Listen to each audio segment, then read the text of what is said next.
In his previous life, he was just a nameless mercenary captain born too low to ever reach the top. No talent, no status, no future, no matter how hard he fought. But after dying, he wakes up as the third son of the Grand Duke himself. This time, he finally has everything he lacked before: noble blood, insane talent, and endless resources. Armed with the experience of a hardened mercenary, he begins climbing toward the peak of the world once again. What happens when a man who once had nothing is suddenly given everything? A mercenary who never dies in battle is cheap, and the only reason he gets paid so much is because he's willing to die for his master. The only problem is, the protagonist has to listen to this nonsense every day, but it can't be helped. Such is the fate of a mercenary. He glanced at the battlefield and said that aristocrats are all sickeningly predictable. When they're needed, they promise land, even titles, but then they go back on their word, making up all sorts of excuses. He turned to his employer and said that what he'd just said was even more surprising than all that. He must have misheard. He's right, right? The commander-in-chief said he heard right. He'd just told him to die. He smirked and asked if his memory had really failed him. Had he forgotten who he was? The commander-in-chief told him he hadn't forgotten. He was Jake, the mercenary captain. He laughed and noted that it seemed he knew who he was, saying this. The man said he didn't know he could joke, and Jake reached for the dagger on his belt and said that it was clear it wasn't an order. Otherwise, why would he ask a pathetic mercenary to die with honor in battle, as if he were some kind of noble knight? The man said that perhaps he had expressed himself too bluntly, and he apologized if he had misled him. He only wanted to entrust him with one last task. He himself knew that after a series of defeats, their collapse had become inevitable. In the end, the blades of the traitors turned against the defenders of these lands. They were already at the throat of the Crawford family, and there was nowhere left to run. MC sighed and said that given the state of affairs, he understood everything perfectly well, and thought that it looked like it was time for him to run. A man whose talent was unmatched in the Empire was saying such things. If he was so pressed, then things must be bad. And yet, for an aristocrat, he was quite reasonable. It was a shame it all turned out this way. And yet, this was his last mission in such chaos. He wanted him to scout out an escape route. If that was all, he'd consider it his last job before his payday. The commander-in-chief had said the mission was simple. Tomorrow, those traitors would launch a full-scale attack. Let him be by his side and hold them back,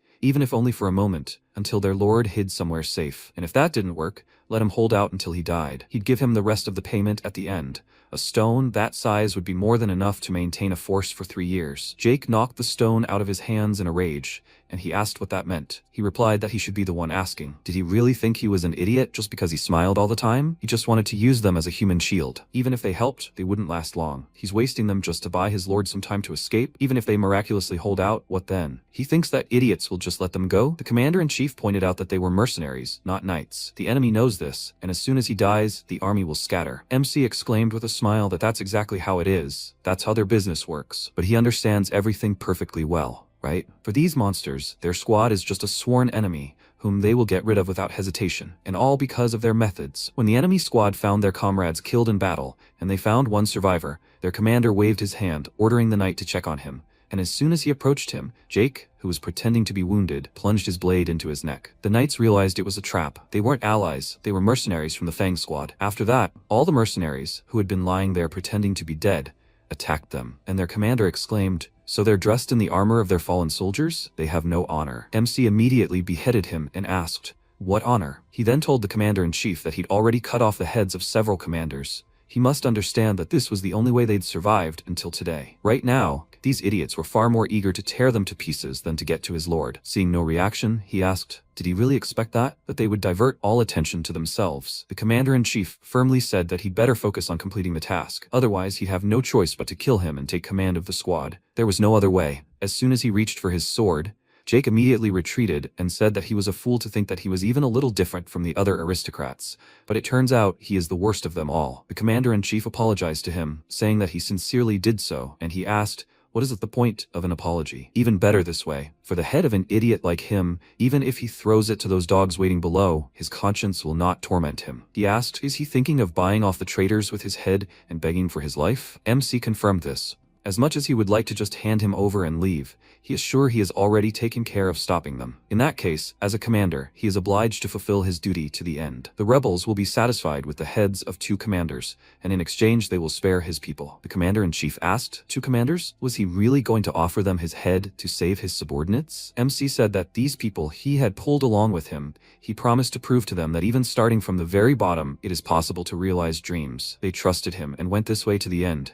So he should also bear responsibility for this, because he is their commander. Now the commander-in-chief saw him in a new light. He laughed hysterically and said that this is the sign of a true leader. What a pity. If not for this Crawford, if he were his master, then everything could have turned out differently. Immediately after these words, MC pounced on him with a furious grin, and he closed his eyes, thinking about everything, after which, he swung his sword and told him not to forgive him. Watching his own body fly separately from him, he thought that he expected this outcome, but did not think the gap between them was so huge. Perhaps this is the end. He told them to flee without looking back if he didn't return by the appointed hour, so he could die with a clear conscience. After all, he had always been prepared for such a death. And yet, one thing haunts him. If he had the same chance as he did, what would have happened? He fell into darkness, but this was not the end of his life, and he began to hear a distant voice asking him to wake up. He slowly opened his eyes and saw a young man in front of him and asked who he was. This guy immediately slapped him in the face, tearfully asking him to wake up, and he indignantly exclaimed, "What is he doing?" Confused, he touched his cheek, which was burning from the blow, and thought, what happened? Had he just been slapped? What idiot dared do that? This young man, wiping away his tears, called him Young Master Lucien and asked him to come to his senses. Hearing that name, he was confused. After that, he looked around and realized that something was completely wrong. What happened to his hands? Where did the calluses and scars go? His skin isn't just clear, it's like that of a pampered aristocrat. And this guy, who is he anyway? He just beat a man half to death, and now he's crying. This young man burst into tears even harder and exclaimed that this was such happiness. He already thought that he's dead. His heart almost stopped. Something like this had happened. It would be bad for him, his personal servant, and it would be a terrible tragedy for the entire estate. MC thought, what kind of nonsense was he talking about? Young master? Personal servant? He had never said such words in his life. The main thing is that he clearly remembers that he died. He cut off his head. No one survives something like that. Then how is he still alive? He looked around and thought that if he put it all together, the conclusion was obvious. Right now, he was in the body of some stranger. He walked up to the mirror and smiled, noticing that he had such an incredibly handsome face. It was immediately obvious that this refined appearance belonged to an aristocrat and from an obscenely wealthy family at that. He glanced at his personal servant and thought that the first thing he needed to do was gather information. This guy's name seemed to be Hans. He turned to him and said that he had a question, which immediately made him nervous and said that he could ask him anything. He asked what year it was. He was surprised by this question, but decided that it was the effect of the medicine, and answered him that it was now the 846 according to the imperial calendar. MC was confused. That was 15 years after his death. It turns out that he had returned to the past. He had no idea how or why this happened, but he couldn't panic. Now he needed to focus on the main thing. He tiredly grabbed his head and said that he had one more question. Was he probably tired of living? This made the poor servant flinch in fear and ask what he meant. MC said that the pathetic servant dared to touch his master while he was unconscious, and without permission, at that. Had the rules changed here? If not, then let him tell him who he was. Hans became very nervous. He bowed to him and apologized, saying that he had been so excited that he had completely forgotten himself. He was Lucien Valdec, the third son of the great Valdec family. MC was surprised and wondered, was that the same Valdec? The Valdec family is a renowned family, one of the pillars of the empire, standing by the emperor's side since time immemorial, whose power rivals even that of the imperial family. A truly great house, he is well acquainted with the affairs of this family. After all, 15 years ago he served as a guard at the Valdec estate. It's so strange, he died and woke up at his old job, but in the body of the third son of the Valdec family. He chuckled and thought it was simply ridiculous. All his past life, because of his lowly origins, he endured every conceivable and unimaginable humiliation. And now he was suddenly given a chance? He always wondered how high he could fly if he had the same opportunities as others. And now fate had decided to give him an answer? If so, then he will definitely fly high and show everyone what kind of life he can achieve. Having accepted his new life, Lucien got dressed and went for a walk,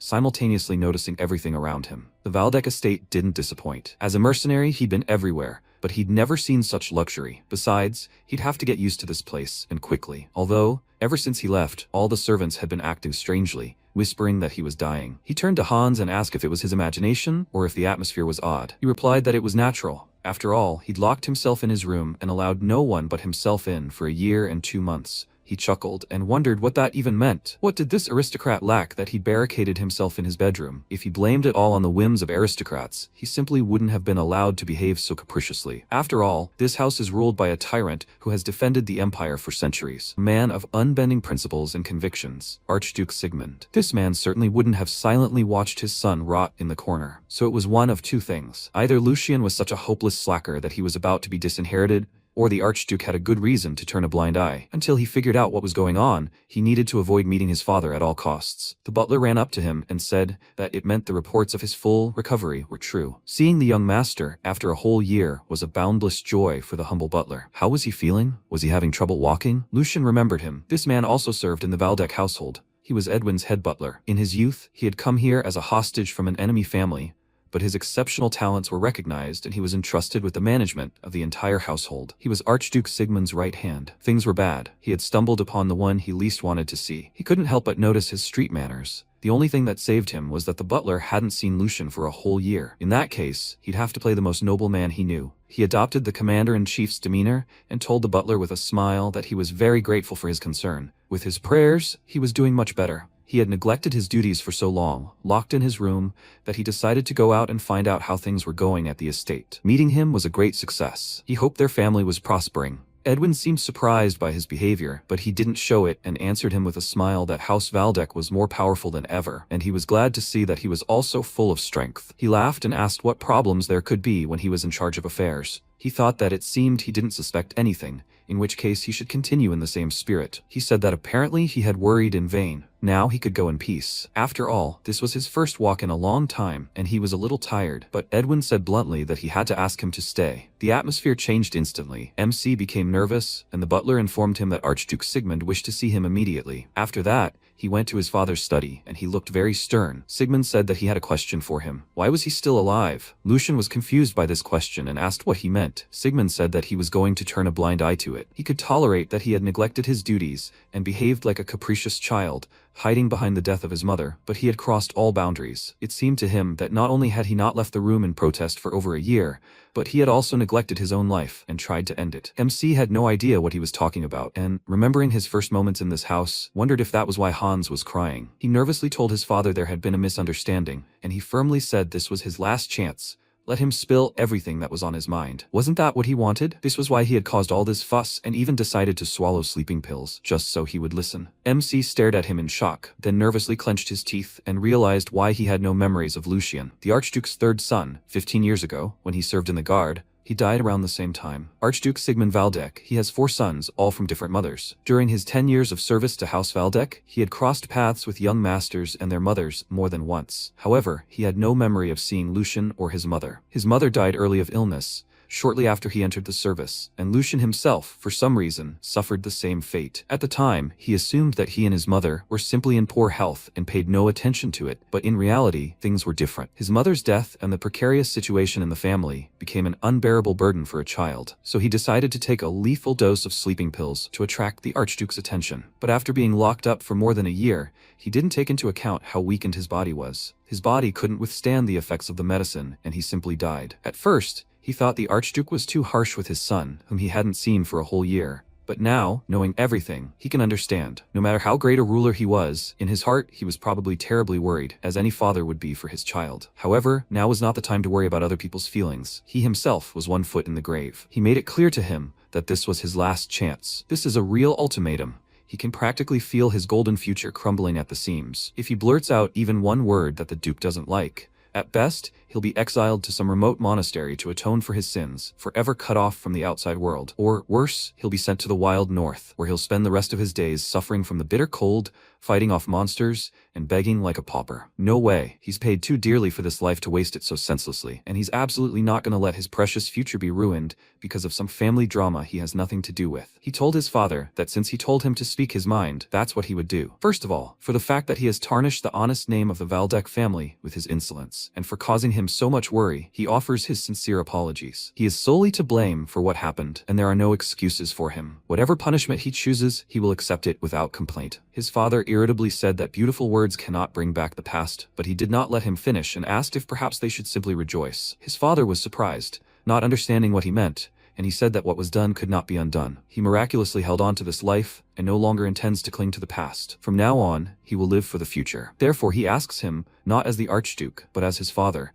to say at least a word of parting words to him. A wayward child sincerely repents before a parent, and a parent proudly accepts him back. Is this not, according to the laws of heaven, the true bond between father and son? Edwin was struck by his words, and noticed that the atmosphere had indeed changed. Could this really be young Master Lucian, the same boy who used to flinch at every sound? The Archduke remained silent, MC's heart pounding with excitement the entire time. Sigmund asked if he dared raise his voice and lecture him about his fatherly duties, but he only liked it, saying that you'd see all sorts of things if you lived long enough. Lucian smiled, then let out a barely perceptible sigh of relief, glad that it had worked. He knew it. Instead of beating around the bush, he should have gone straight ahead. The Archduke Valdek he knew loathed cowardly mice. He preferred wild dogs that could bare their fangs. Sigmund said that it seemed that being close to death had truly robbed him of his fear. Since he was talking about the future, let him tell him what he intended to do. He closed his eyes, and remembering his fight with the commander-in-chief, replied that he would first take care of his worthless body, and then take up fencing seriously. His father was surprised, not believing it, and he said that first he would have to get his frail health in order, but if he ate well and slept a lot, everything would somehow work out on its own. Sigmund was still surprised. He smiled, and remarked that he had a good tongue. Whether these were empty words or not, time would tell. After that,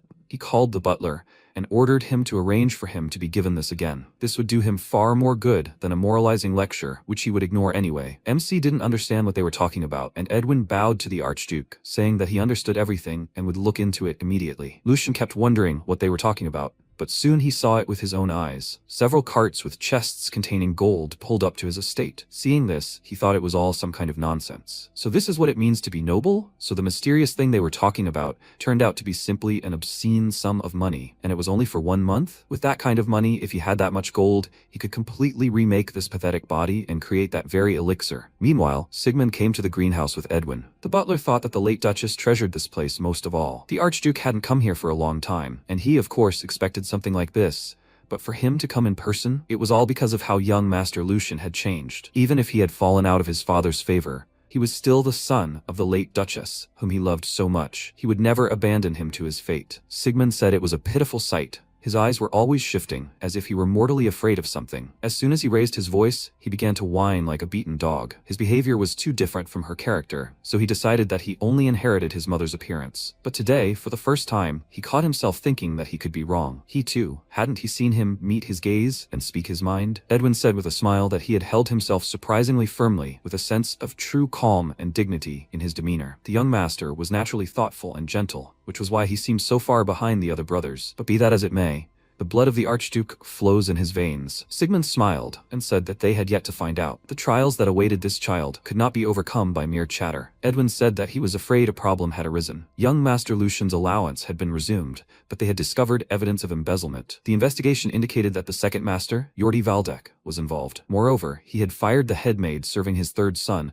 and installed his own man in her place, clearly intending to keep everything under control. Sigmund noted that the boy was capable, but too narrow-minded, and that was his main flaw. He understood his dislike for his third son's relatives on his mother's side, but such an obsession? Edwin asked if he should take special measures. Sigmund told him not to interfere, and he asked if that wasn't too cruel. He was just starting to take his first steps, after all. He replied that if he had kept a proper eye on his surroundings, such a thing would never have touched him. In any case, Lucian was simply paying for his cowardice last year. Everything had worked out perfectly, and he was interested to see how he would handle it. If he couldn't solve even this problem, then there was nothing to be expected from him. While the Valdek blood might be the key, the door must be opened with one's own hands. A few days later, MC locked himself in his room again, and Hans guarded his quarters. 3 days had passed since he had received the funds. The young master said that the conversation with the Duke had gone well, and the funding had been restored. But knowing their relationship, it must have been difficult for him. He must have had to gather all his willpower, and now he was trying to move on despite such a heavy burden on his soul. But Lucian wasn't worried at all. He was only thinking about how he would manage the money. At that time, he was brewing that elixir. He wiped the sweat from his brow, glancing at the notes in the book, and thought that Hans probably had a lot of questions.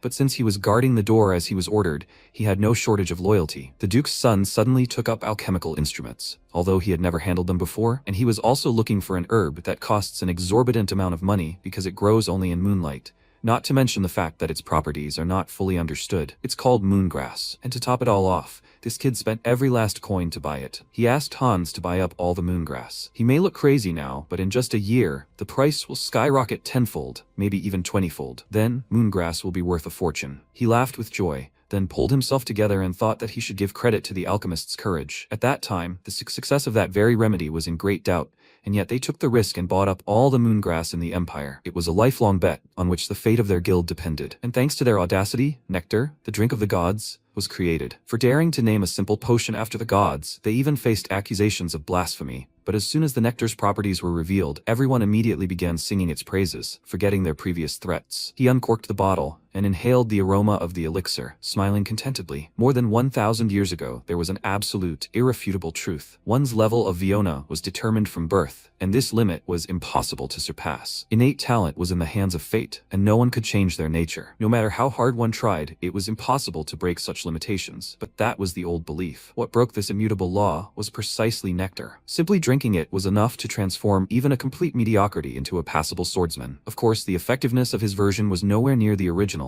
In terms of quality, it was more like a cheap knockoff. But to restore such a battered body to its feet, there was no better remedy now. He was lucky. When turmoil later engulfed the empire, the Alchemists' Guild was the first to burn. The nectar recipe, which had upended the balance of power, was deemed too dangerous and therefore destroyed. So, he was able to recreate something similar, gathering every available bit of information. Of course, most died from side effects during the experiment, but he dismissed the thought, deciding to stop stalling, and tried the elixir, thinking that what mattered was what would happen next. The result of converting the power of nature into a person's own strength. Mana. The quality and power that can be extracted differs dramatically depending on how well the circulation proceeds. The process of distributing and returning mana throughout the body. Now, he uses the power of nectar to forcibly expand the blocked channels of this body. But even if the channels opened, what's actually happening? There's no resistance in the body, no pain that inevitably occurs when absorbing mana. On the contrary, mana flows freely, as if returning to its native element. Even the bodies of newborn babies contain impurities that interfere with circulation. Could Lucian really be one of those called geniuses? Evening fell. Hans paced thoughtfully, waiting for the young master, and then the doors finally opened. MC asked if anything had happened while he waited.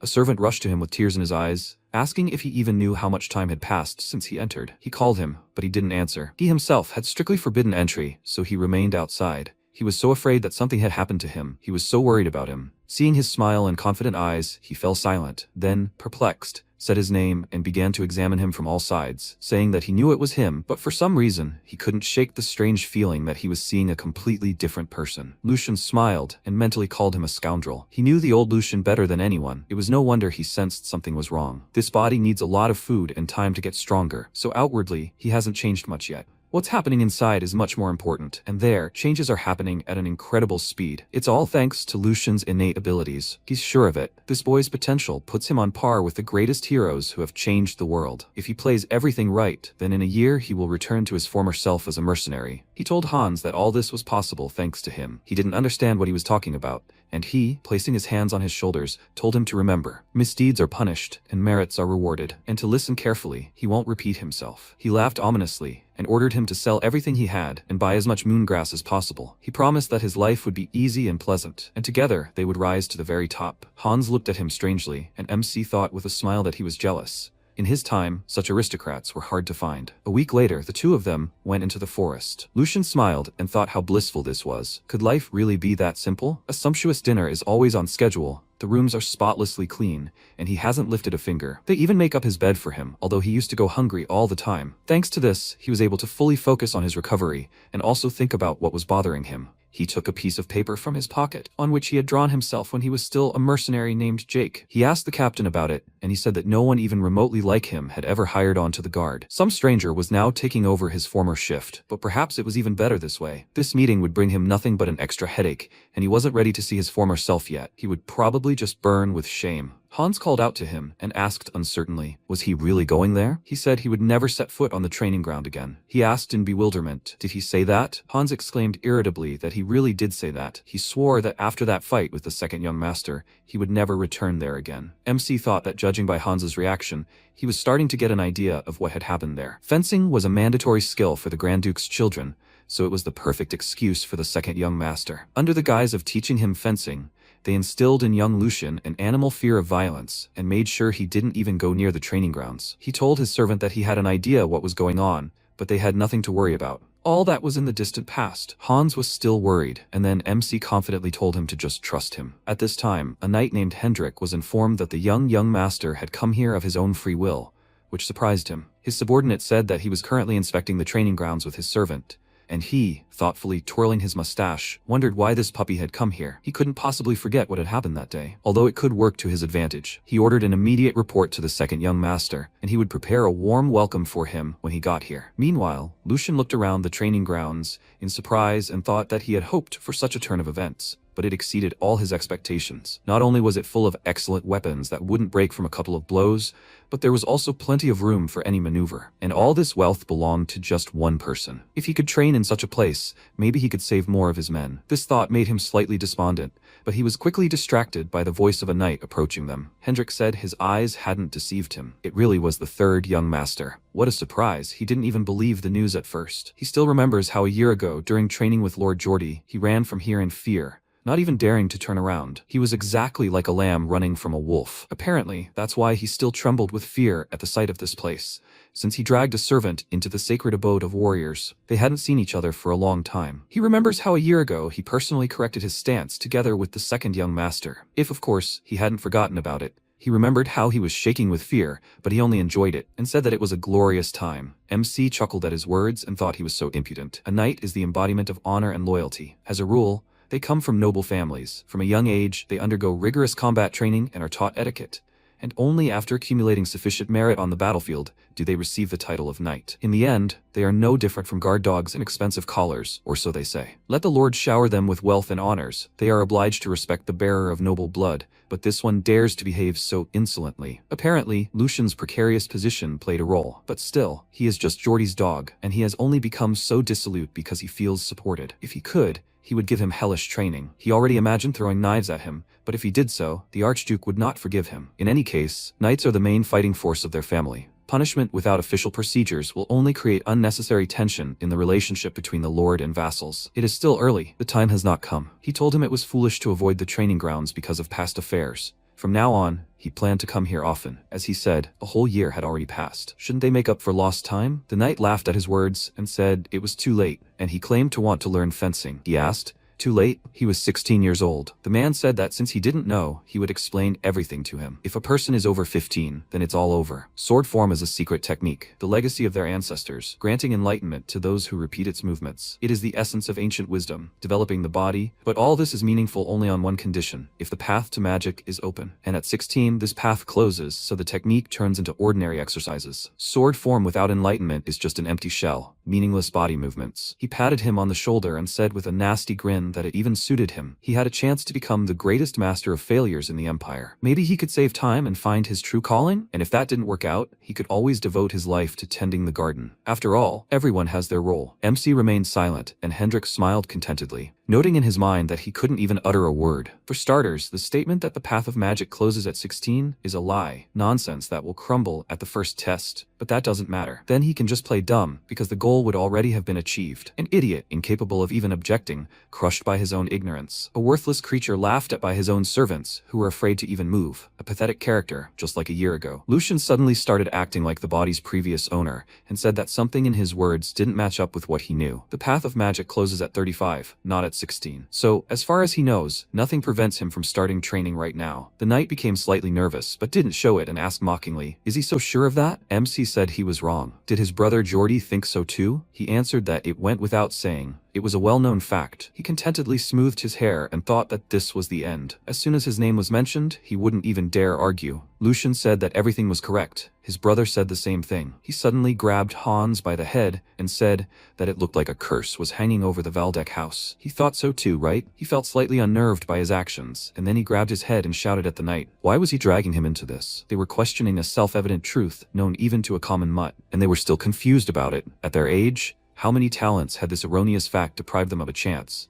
He was about to burst into tears of grief. Just think, his own brother is brainless. Hendrik was confused, not understanding what he was talking about, and MC hit himself on the chest, telling him not to stop him. If his words were true, then it was a disgrace to their family and a real disaster. He asked with a smirk. He wouldn't deceive his lord's son, right? The knight became nervous and asked what he meant. He meant to say he was trying to deceive him? Lucian asked him to forget what he had just said. He had simply blurted out something stupid because he couldn't believe his ears. A knight of House Valdec would never stoop so low, right? He nervously answered that, of course it was, and he approached him, saying that he thought so. So they couldn't just turn a blind eye to it either. He smirked, thinking that he would tell him what happens when you loosen your tongue too much, and said that he clearly didn't understand how serious this was. If he had simply wanted to humiliate him, he would have let it go in one ear and out the other, and then raised his voice and theatrically spread his arms, saying that not only the knights but everyone here looked at him with disdain. It was his fault for forgetting his duty and wasting time, but can one reproach him for that? But that's not the point now.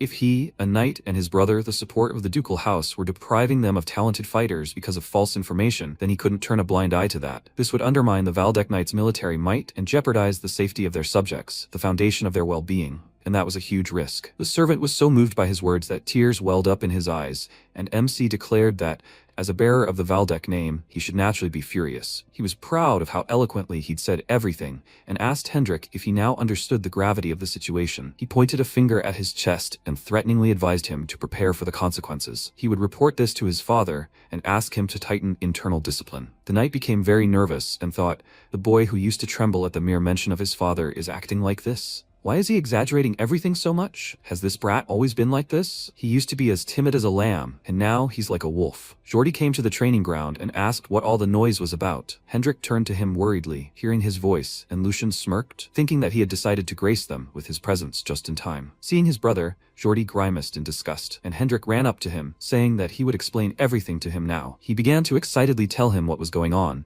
but Hendrik raised his hand, ordering him to stop. There was no need to explain. He came closer to him and quietly and discontentedly said that he had seen this disgrace with his own eyes. He fell for the provocation of a boy who was young enough to be his son, and he is deeply disappointed by this, and let him put on a simpler face. Unless, of course, he wants to disgrace him even more. He glanced at his brother, Hans, at this time hid behind Lucian, and nervously asked what they should do. He seemed furious. He noted with a smirk that the expression on his face was just right. The second son of the Valdec family, Jordy, ever since he gave up searching for himself, all he does is take it out on the servants at night. And is he a true aristocrat? He just has an inflated ego and a nasty, hysterical character. And most importantly, he is vindictive. As soon as he considers someone useless, he unleashes all the dogs on the poor fellow and throws him out. In fact, it even plays into his hands. He greeted his brother with a smile and said that, as far as he could see, he was doing well. Jordy noted that he really was a thick-headed boy. Whatever he had told Sir Hendrik, he had seen it all from beginning to end. He dared to tarnish the honor of House Valdec. MC asked in confusion, when did he tarnish their honor? Could he be more specific? Jordy said that Sir Hendrik had retreated long ago, and if there had been a misunderstanding, then hiding behind his name and sowing discord was a clear mistake. He couldn't escape the answer. However, he wasn't going to scold him for it. He knew perfectly well how much blood he had shed for House Valdec,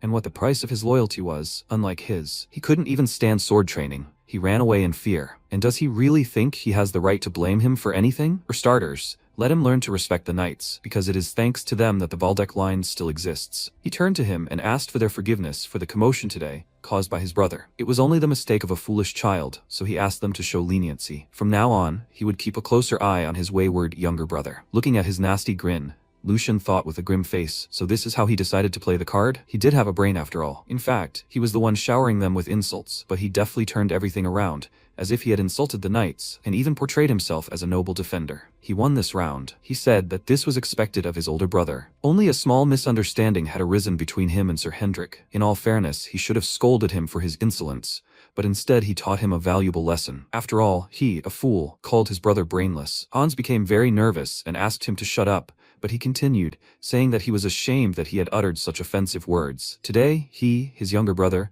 was once again illuminated by the light of his generosity. The knights were perplexed by what was happening, and MC excitedly called out to his servant, saying that they must immediately write down his brother's wisdom. Paper is no good. Let him prepare the best silk. So he decided to use it to erase the image of the weakling Lucian and engrave himself in the memory of everyone here. No more former third son, then the insignificance no longer exists. He told Jordy that now he had to leave, and quietly added that there was no point in both of them lingering here. Jordy furiously said that he didn't respect anyone at all. He thinks he can just leave? He asked in response. Did he forget? Their father hasn't taken his eyes off him lately. He had nothing to lose, but he had something. Jordy remained silent, and he, having said that he would take this as consent, took his servant and said goodbye to his brother. After that, he quietly told him to move his feet faster. They needed to get out of here. Meanwhile, Hendrik hesitantly approached Jordy and asked, are they really going to let him go so easily? He remained silent, glaring furiously at Lucian's back. Meanwhile, they left the training grounds, and Hans, nervously glancing back at the building, asked, Will they get away with this? He knew Lord Geordie's fierce temper better than anyone. He wouldn't forgive them for this. Even if they got off easy, he was sure that terrible night would finish him off somewhere in an alley, and no one would even know. This made him burst into tears, and MC asked him to calm down, thinking that only someone who had been through it could understand this fear. When an incompetent boss not only ruins everything but also washes his hands of it, he knows full well how lousy that feeling is. He told the boy with a smile that it wouldn't happen, so he shouldn't worry. No knight would dare pull something like that, and he wouldn't sit idly by either. He offered him a hand to help him up and told him that he was in trouble because of him. When a master behaves like an idiot, it's always the subordinate who suffers, and he, his personal servant, must have had it the worst of all. Hans was touched by his words and promised him that in the future he wouldn't allow his people to be humiliated or made to tremble in fear because of his stupidity. Hans took his hand and trusted him. Time passed. Lucien paced furiously down the corridor and thought that since that incident at the training ground, he had guessed everything. Why everything was so quiet. The Geordie he knows isn't the type to sit back and take it, but now he knows everything. He was plotting such a petty, dirty trick behind his back. He clenched the budget report in his fist in rage and exclaimed, "Does he have any idea how long he's been waiting for this day?" Hans also agreed with him. "There's no way they can let him get away with this." MC asked, "Is he ready, right?" He confidently punched the air, confirming this, and he shouted in rage, "How dare they touch his money?" And Hans added that they touched his monthly payment too. It all started with the budget report that Lucien received today. It was the day his account was supposed to be replenished, so he could buy everything he needed. That's how it was supposed to be. But when he saw the report, he was shocked. His pocket money was cut by 75%, and Hans's monthly salary was cut by 30%. Then he realized that this second son had encroached on his money through the headmaid he had assigned to his wing. Embezzlement is a serious crime in noble society, for which one can even be executed. And yet, he managed to pull off something so outrageous because he had given in to a weakness, which he then took advantage of. After the death of the third lady, Lucien's mother, he handed over the management of his budget to another person, the former headmaid named Dana, who had served him faithfully for many years, and not to that lousy girl. He came to her, and she said with a smile that she was seeing him in person for the first time. She was pleased to meet him. Her name was Jenny. She was the new headmaid, appointed to replace Lady Dana. She wanted to introduce herself to him immediately after the appointment.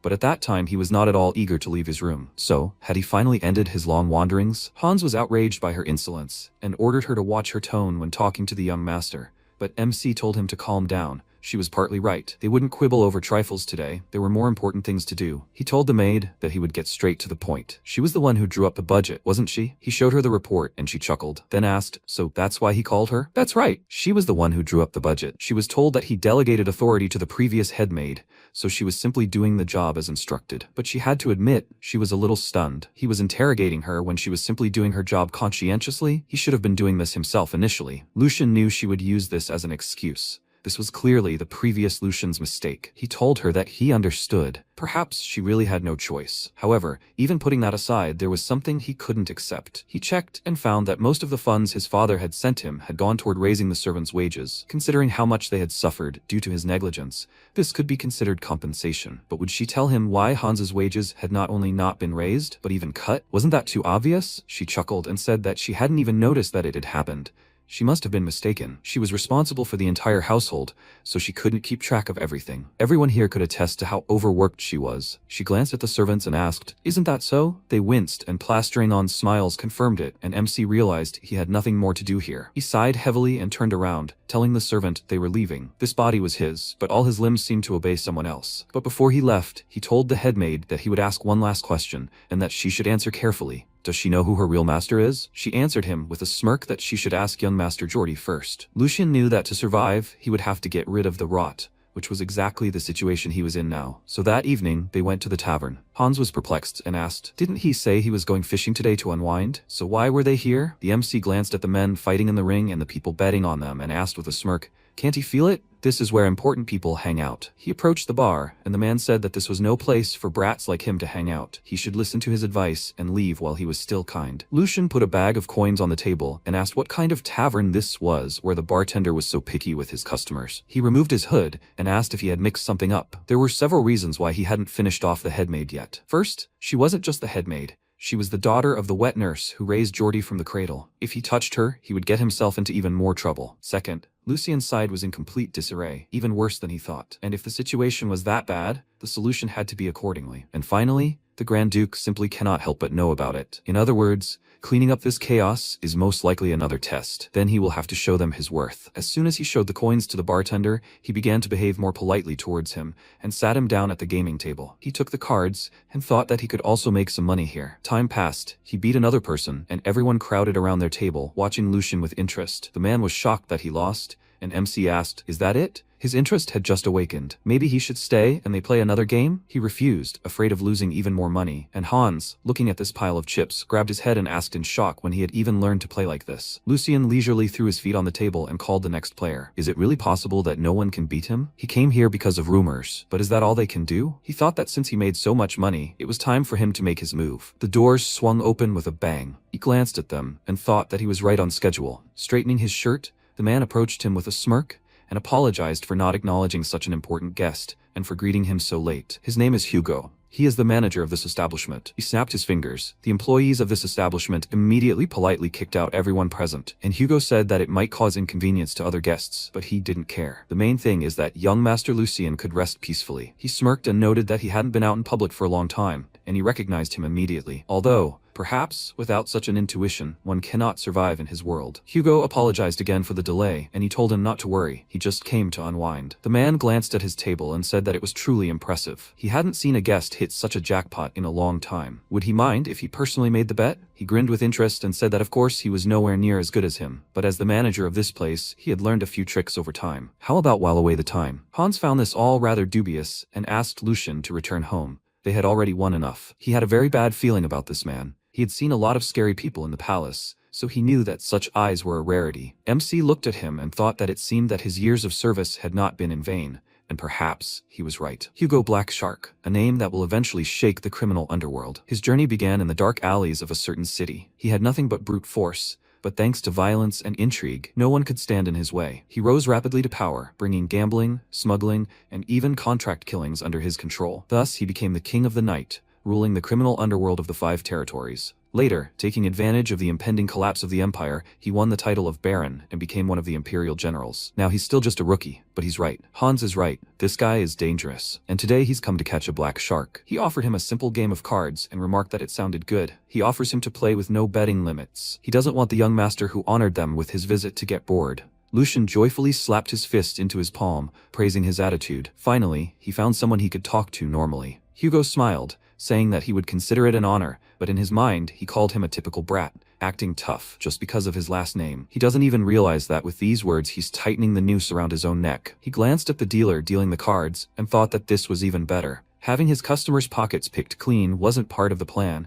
but youngsters like him get stuck deeper with every loss. He'll squeeze everything out of this naive kid. MC remembered something and wondered where his manners were. The man was slightly surprised and asked if something was wrong. He told him that everything was fine, but before they started, he wanted to ask him something. He doesn't mind, does he? He answered him with a smile that he would answer him everything, and he said that they were seeing each other for the first time, but he already liked him. You can tell a leader by the way his people act. Even though his business isn't entirely legal, running one isn't easy. If he'd crossed the line, their people would have found out long ago and eliminated him. Hugo said he knew his place, so he tried not to anger the higher-ups, and Lucian laughed, telling him to relax. He might be from the Valdec family, but they weren't the type to strangle everyone indiscriminately, so let him answer honestly. When are they planning to launch mass production? He didn't understand what he was talking about, and he told him not to play dumb. He was talking about that thing he makes in Vestra. That illegal hallucinogen. As soon as he said that, the man became nervous, and a tense atmosphere filled the room.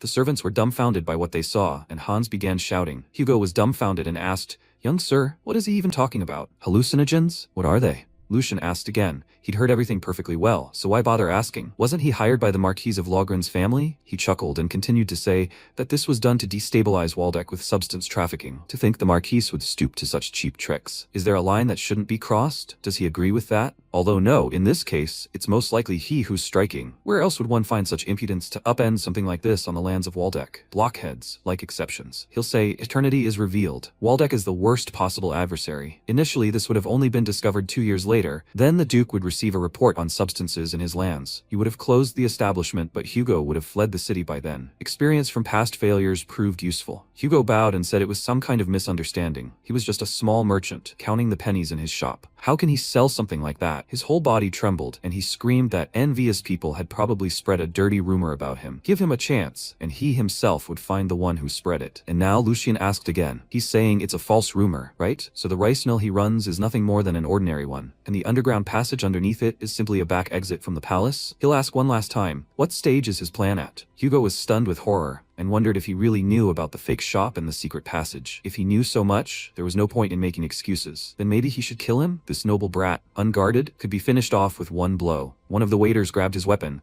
and Lucian told him to think carefully before moving. Hans shook and cried in fear, and Lucian continued to say that his life was at stake. He should be more careful, considering how he had risen. Hugo wondered what he was thinking. Was attacking the heir of Waldeck the same as begging for death? He frowned, then realized he needed to save his own skin and fell to his knees, begging for mercy. He hadn't come to him in person for nothing, otherwise his head would have flown. Lucian smiled, and Hugo continued to sob and scream that he would tell him to be his dog, and he would be. And if he ordered him to bark, then he would bark. Let him order him to crawl, and he would crawl. But let him spare him, young master. All the servants also fell to their knees and began begging him for mercy. Lucian was sorting through the chips on the table when he suddenly threw one of them down and said that an obedient dog wouldn't hurt him. He really needed extra hands. Hugo was delighted and shouted, "Thank you. Just let him order it and he'll do it." Lucian said, "But if he knows, isn't that boring? He doesn't look like someone who's content being a hunting dog." Lucian grabbed his hands, addressed him by name, and asked if he wanted to become a knight. Hugo was stunned and didn't know what to say. He repeated the question in his head. Does he want to become a knight? He'd once dreamed of it like a madman, but in the end, he had to give in because, over time, reality had put everything in its place. No matter how much he trained and how much he risked his life for his master, in the end, he remained just a useful tool for the nobility. After all, his lowly birth couldn't be changed,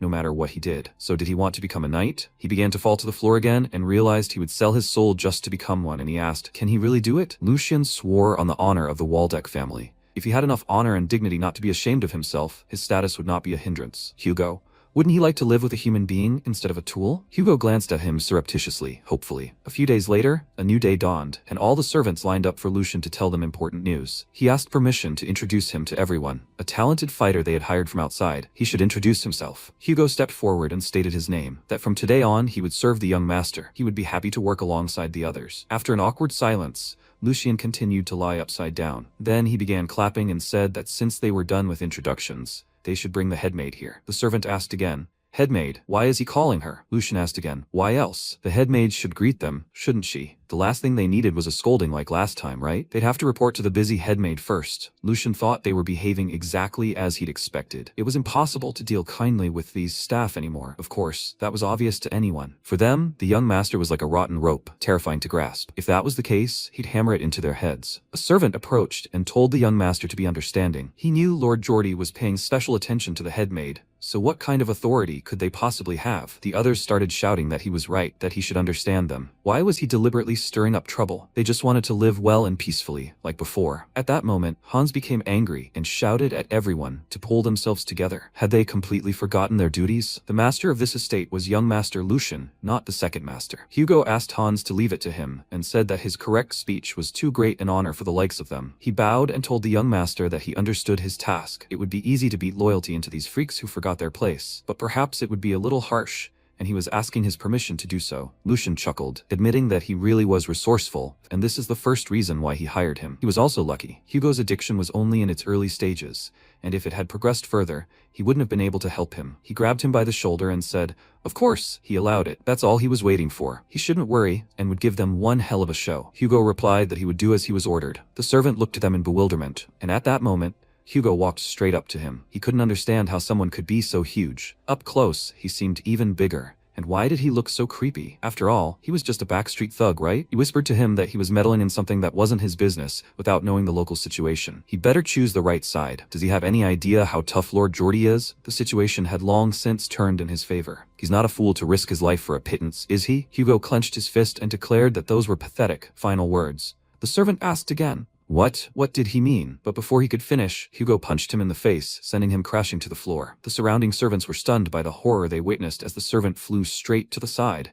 and Hans, too, hadn't expected this, leaving him open-mouthed in shock. Lucian felt tough, and Hugo looked at the destroyed servant, his teeth shattered, his face reddened from the blow, and blood coming from his mouth. At that moment, everyone started shouting and pointing at Hugo. "What's wrong? Why is he being so violent? Even if the young master had brought him, did he really think he could do anything? Hugo replied that he had every right. After all, he specialized in raising morons. After a while, the same servant sat up a little, and the room was filled with noise again, as two other servants grabbed Jenny by the arms, and she screamed for him to let her go. Did they really think they could get away with this? They told her to shut up and listen, but she still didn't understand the situation. Jenny grew angry and asked, how dare he raise his voice at her? He would pay for what he had done. But before she could finish her sentence, she entered Lucian's room and saw that all the servants were kneeling. She was dumbfounded by the horrified faces of her acquaintances, and the servant said, young Master Lucian, as he ordered. They brought the headmaid. Lucian stood and looked out the window, then turned and smiled, asking, are they here? He'd only asked them to bring her, but it seemed everyone had become overly enthusiastic. Jenny started screaming, what does this mean? Did he really think he could get away with this? If he'd hoped to intimidate her, he was sorely mistaken. Master Jordy wouldn't let this go. If he stopped now, she'd make sure it ended there. The protagonist chuckled and asked, who said they were finishing? He grabbed his whip and replied that it was only just beginning. The main thing was that the maid could say whatever she wanted, because she would die right here. He approached her with a terrifying expression. Execution, and from time immemorial, has been the most obvious and only way to deliver a warning. She had a compelling reason, and the goal was crystal clear, and most importantly, it was etched in the memory. In other words, even without replacing all the servants, this would be quite sufficient. He exchanged glances with Jenny, and realized that today, he would convey this message to the Duke, that it was a pity for the weakling, the third son no longer existed. He motioned for one of the servants to come to him, and he grabbed Jenny by the shoulders, then forced her to her knees, and she said, young master, she advises him to think carefully. He said he would kill her, but if even a scratch remained on her, does he think Master Jordy would sit idly by? After all, her mother was Master Jordy's nanny, and she was his daughter, so they were practically like brother and sister. At that moment, Lucian was silent for a long time, when he suddenly asked, is that all she could say at the end? If these were her last words, it would be a shame to waste them repeating the same thing. Calling him his brother until death. Didn't it offend her? If she had any trump cards left, let him play them. She said his name, and then realized she couldn't say anything else. Lucian said the headmaid was mistaken, and he had plenty of reasons to execute her. From insulting a nobleman, to negligence, incitement, embezzlement, and so on. She seemed to have forgotten her place, simply because she was raised by a single nanny. What did she think his precious Jordy would do? At most, he'd hit him a couple of times and then calm down, but if his father intervened, he wouldn't be able to do even that, and maybe he'd even reward him for putting the insolent girl in her place. At that moment, she was afraid and couldn't say anything. Lucian blurted out that Jordy was just one of the heirs, as goes whoever stood before her. He'd given her a chance after all, and she'd brought the situation to this point. At that moment, her hands trembled, and she said, in a trembling voice, that she'd been wrong. Young master, please let him spare her. He looked at her silently, and told her to call it bad luck, and a moment later he struck her with a whip. Her blood was spilled. A new day dawned sometime later, and George ran through the corridors, muttering that this was nonsense, that it was simply impossible. Just a couple of days ago, he tucked his tail between his legs when Jenny humiliated him, and now he's gone berserk and threatening to kill her? And that's not the only odd thing. In case of something like this, he'd sent people to the outbuilding where Lucian lived. The servants would definitely try to stop him, and if the division had come to this, it meant he'd taken control of the services. When he reached the room, they told him, sir, there must be an error in the report. Please calm down. A man standing nearby confirmed that this was true, because knowing his character,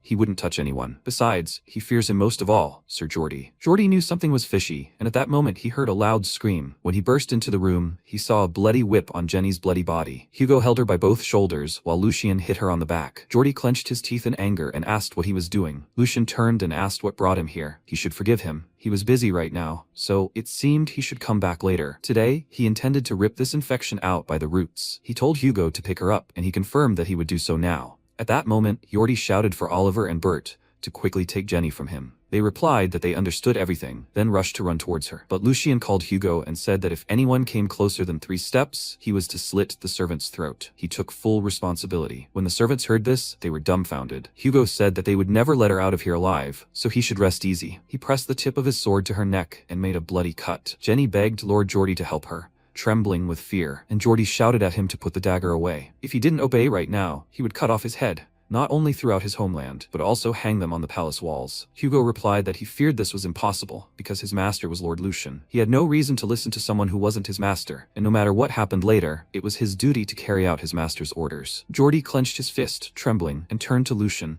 asking what Jenny had done wrong that he was so cruel to her. He replied that she had insulted the master, disobeyed orders, and even lied. He was only giving her what she deserved. He should learn to separate personal matters from official matters. Jordy became angry after this statement. In the Waldeck house, the first young master, Tristan, and the second young master, Jordy, Now they are waging a war over the inheritance. In other words, until the decisive day arrives for Jordia, it's democratically crucial to strengthen his position no matter what. However, Lucien recently publicly humiliated him, resulting in Jordia suffering enormous losses, including the loss of his loyal knight, Hendrik. If he can't protect Jenny, who is like his right hand, this will inevitably be a turning point, and then mistrust and doubt will begin to spread among his followers. In short, it's a complete checkmate. He said he's won. Let him let her go. At that moment, all the servants turned to him, stunned, and Hans also looked stunned. Jenny began to cry, and Lucien was silent for a long moment, thinking, this isn't even funny. Does he just want to hush it all up with one word? After plundering someone else's precious property, does he think his tongue is covered in gold? Nobles are very strange people, and he asked, what are you talking about, brother? What do you mean? 1. He was merely fulfilling his duties as the third young master, and besides, embezzlement is a crime no one can escape, regardless of status. If they simply hid everything and moved on, what would people think? If his esteemed brother was asking so sincerely, he himself would be willing to turn a blind eye, but he lacked the authority. Jordi was already shaking with anger and told him to stop beating around the bush and let him say what he wanted. Lucien replied that since ancient times, those who encroached on another's property were usually punished accordingly, paying back several times the amount stolen. He asked, brother, what price did he mean? A new day dawned sometime later, and Sigmund stood looking out the window with a thoughtful expression. He recalled that the incident had been resolved and asked the head butler if the report was true. The butler confirmed it personally and reported that Jordi had paid young Master Lucien 10 times the amount as compensation, and young Master Lucien hired a stranger named Hugo to quickly infiltrate adult spies into his outbuilding. As a result, young Master Lucien's outbuilding is now better preserved than any other area. He thought about these words and allowed his son to enter. When Lucien entered, he said he heard him calling him, Father. He placed his hand over his heart and waited for a response. Sigmund turned and looked at him silently. He reflected on how his gaze had changed completely. He had caused a lot of noise lately, but Lucien replied that nothing special had happened. He simply punished the servant who did not recognize her own master. Sigmund explained that, however, she had disgraced her brother as a result. He would not forget this for a long time. Could he cope with these consequences? Lucien replied that there was nothing to cope with here. It was simply a matter of restoring order. If he had avoided obvious responsibilities and fear of backlash, how would he dare bear the name Waldeck? He had simply made a choice that would not dishonor their name. His father bowed and said that if Jordi continued to pick a fight with him, he was free to strike back. However, if the conflict escalated and harmed the family, he would side with Jordi, regardless of who was right or wrong. Lucien was surprised and asked, what does that mean? What was he saying? His father asked again, but why was he so surprised? Although Jordi had been abroad, his contribution to the family over the years had been significant. Unlike him, he had been idle for a whole year. As the head of the family, choosing someone who had contributed to the common good, he was acting logically. Lucien thought about it and realized that if he was right, this sounded like an order to trample his brother and elevate himself. His father replied that he must increase his strength and become valuable to the family. Then, he would know the answer to his question. Lucien realized that he intended to increase the tension to spur him on. Moreover, if he stated it so categorically, it must mean the succession structure would soon be determined. That's why he wants him to hurry and seize the opportunity before he misses it. Are all fathers like this? Well, since he's so worried about his son, he'll get to it now. At that moment, he pulled something out of his pocket and turning to his father, said, by the way, what if he's already prepared a move? He handed him the papers and said that it was a very big move too. These thoughts pleased him, and when his father examined the documents, he clenched them in his fist and asked, is this report really accurate? If he'd embellished it for praise, then let him speak up right now. Lucien replied that it was the absolute truth. Moreover, following the orders of the House of Logran, he captured a trader who was distributing substances he could see for himself right now. At that moment, a magical force emanating from his father appeared before him, and he declared that this shameless Marcus' son was Bernhard. He dared to encroach on the lands of Waldeck. Lucien felt a suffocating pressure. Here was the true sword of the Empire and the head of House Waldeck. At what rate could he die? He turned to his father and asked permission to tell him something. He asked again, what is it? Lucien explained that even if they reported this to His Majesty, House Logran would surely flee to escape unscathed. After all, they operated through dummy merchant guilds, and technically their hands were clean. Moreover, even if they had to dig deeper, His Majesty feared civil strife. He would inevitably intervene. Sigmund wondered, when had he even begun to understand politics? Lucien explained that, in other words, despite such a terrible act against House Waldeck, everything would end with them simply losing their source of income. Shouldn't they at least take something in return? A silence passed between them. And suddenly, father sat on the throne and asked him to explain what exactly he had planned. He replied that it was a method that would leave them no escape route, and he had already prepared everything. Not long ago, a man from their inner circle had surrendered to him. He had no title, but he had earned the Logran's complete trust and had risen to the rank of steward. Father realized that the man the butler had spoken of was an informant. Had the third son really foreseen this turn of events? Sigmund asked. Did he intend to use the traitor to set a counter-trap? Lucian confirmed that was precisely the case, and they were unlikely to expect backstabbing from a steward who oversaw the supplies himself. He had orchestrated everything to make them believe their plan was going swimmingly. Very soon, a key figure in House Logran would have to personally emerge from the shadows, and that was a bold statement. However, his plan had a huge flaw. Sigmund revealed that he had bet everything on a single variable: a traitor and the slums. Human nature cannot be changed. Let him remember that he cannot walk a step with someone he does not trust. Lucian smiled and said he trusted not the man himself, but his desire. And his father asked, what? Lucian replied that he wanted to become a knight, to glorify his name throughout the empire, and write himself into history. Sigmund replied that he had forgotten his place, and Lucian explained that it was a dream he was obsessed with to the point of madness, and he had decided to believe in it. He had believed in this in a past life, and his father replied that it was sentimental. But what would he do if he messed everything up? Lucian replied that if that happened, he would not run from responsibility. A subordinate's mistake was his master's. He would pay any price, even if it meant putting his own head on the line. His father listened calmly and then told him that as soon as he recovered, he should come to the training grounds. Lucian asked, what did that mean? His father replied that he would teach him the Lionheart sword, as he was now a candidate for the next head of the family. Sometime later, night fell, and a servant approached Sigmund while he was reading a book and expressed his sincere shame. Here, in the heart of the Valdec lands, he allowed such a thing to happen. Sigmund replied, enough. He had ordered him to focus on border issues, and he knew better than anyone that he was barely surviving on this task alone. They would consider it pure luck that the third son discovered this first, as Bernhard had gone to great lengths to remain unnoticed. His goal wasn't money or expanding his influence, but his honor, Lord. Sigmund confirmed that he likely planned to use this later to weave intrigues before his majesty. How could the Marquis care only about his own skin, knowing full well the state of affairs in the empire? But more importantly, what kind of man was Hugo, joining his third son? Officially, he was known as a thuggish manager of a mountain house, but in reality, he headed a fence organization admired even by the criminal underworld. He didn't give the impression of being someone willing to serve anyone. He personally sought out that person and made them his subordinate. The young master had grown frighteningly quickly. Sigmund considered this man's rise in the cruel underworld. If he'd been fooled by empty promises and unrealistic dreams, he would have been trampled long ago. He clearly saw potential in Lucian, the potential of a master worth risking his life for. He said this was happening sooner than planned, but the third son had proven himself, and he intended to show him the right path. He would begin training him in the family's secret techniques the following day. The subordinate replied that this was a wise decision. Did he already have a fencing instructor in mind? He replied that he would ask Sir Aeson about it. The servant was surprised by these words, and Sigmund said it was sad to disturb him in his declining years, but undoubtedly this time would not be wasted for him either. After some time, the palace began to discuss whether this was really true. Hans asked what he just said. He wasn't joking, was he? He really became the official heir apparent? Lucian replied, how many times did he have to tell you that before he believed it? He whispered to Hugo that he should do something about this boy. Hugo picked Hans up and asked him to calm down. Considering the young master's talents, wasn't this natural? Besides, considering the path ahead, his right hand shouldn't be shaking so much. Hans asked again, he's the right hand? Hope appeared in his eyes, and he began to weep with joy, asking again, what does the right hand mean? Of course, he had served the master the longest, but he still lacked much, and with such a talented young man at his side, how could he possibly measure up? Hugo replied that he was as modest as ever, as he'd expected from the elder Hans. He replied, well, enough of that already. Lucian, watching them, thought that experienced mercenaries really were different. At that moment, he told Hans that Hugo was right. He decided to tell only the two of them before an official announcement was made at the estate. He considered, looking at Hans, that he was timid and that this gentleness could become a weakness. But he was truly devoted to Lucian and had the courage to stay by his side even in the most difficult circumstances. Therefore, if he didn't seek experience and learn to manage internal affairs, he would become the most reliable support one could dream of. He also didn't want to doubt Hugo's abilities. He only needed to open the way to knighthood for him, and only then would he be able to fully realize his potential, and then he would become his faithful knight. His smiting sword. Quality was more important than quantity now. He only needed to train them properly. The protagonist announced that from now on, there would be a ton of work. The path ahead could not be traversed alone, and he could only overcome it with them. Hugo replied that he would not fail him, young lord.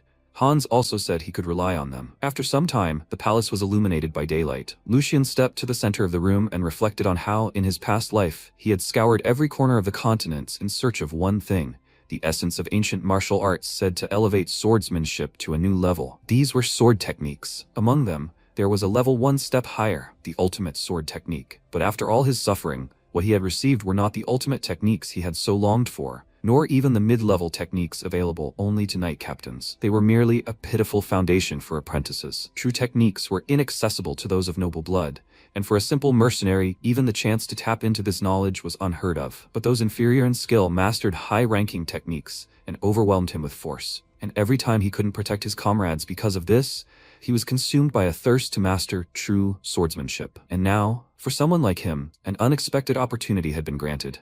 A technique passed down only to the heir of House Waldeck and his entourage, an ancient art surpassing any higher techniques, a chance to learn the art of the lion's heart. How incredible. He was on edge, even though they hadn't even begun. There was still a long time before class, and he was so nervous he'd been hunched over here since dawn. He'd better calm down before class. In his previous life, he'd had no discipline, learning by stealing techniques and collecting blood and knowledge.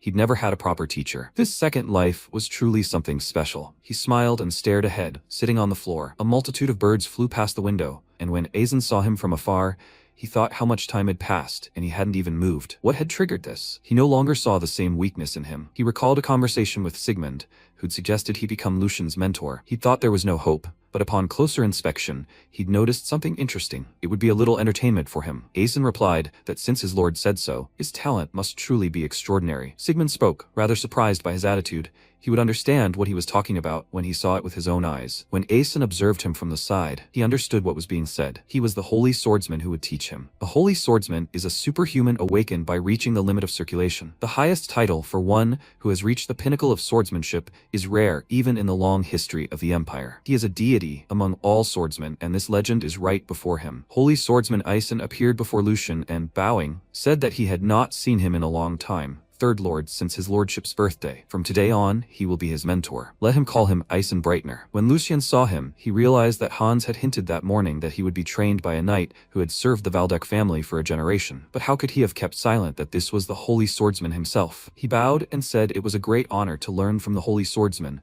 and asked him to take care of him. Aizen waved his hand and said that the title was just a big word. He was just an old man. Besides, he was the heir apparent. It was not fitting for him to bow his head like that. Lucian replied that while he shouldn't disgrace the family's honor, how could he not show due respect? He wanted to cast aside hierarchy, for he was someone deserving of respect. At that moment, Aizen saw hope in his eyes, and said that if he insisted, he should do as he pleased. Lucian thanked him for his understanding, and they decided to begin training. Aizen pointed toward the arena and said, "How about a run around the training grounds?" The protagonist began to exercise and decided to start something, asking, "Right now?" Aizen was surprised and told him to stop. He had no questions at all. Why did he need to run, how long, and what was the point of this exercise anyway? Lucian replied that curiosity was certainly nagging him, but since he'd ordered it, it had to be that way. He probably had a reason, though he didn't explain anything. A student should simply follow the teacher's instructions. Aizen considered the difference in his gaze and reaction from the other young masters. This boy was genuinely reaching for the sword. He seemed to understand what his master had said and declared, "That's excellent. Then they'll begin." As soon as he said this, Lucian broke into a run and ran into the arena. He began running several laps, trying his best. In fact, there was another reason he silently obeyed. He'd guessed the true purpose of this run. He was testing his suitability as a student. In other words, he was assessing his potential. He'd done the same thing when he was a mercenary captain.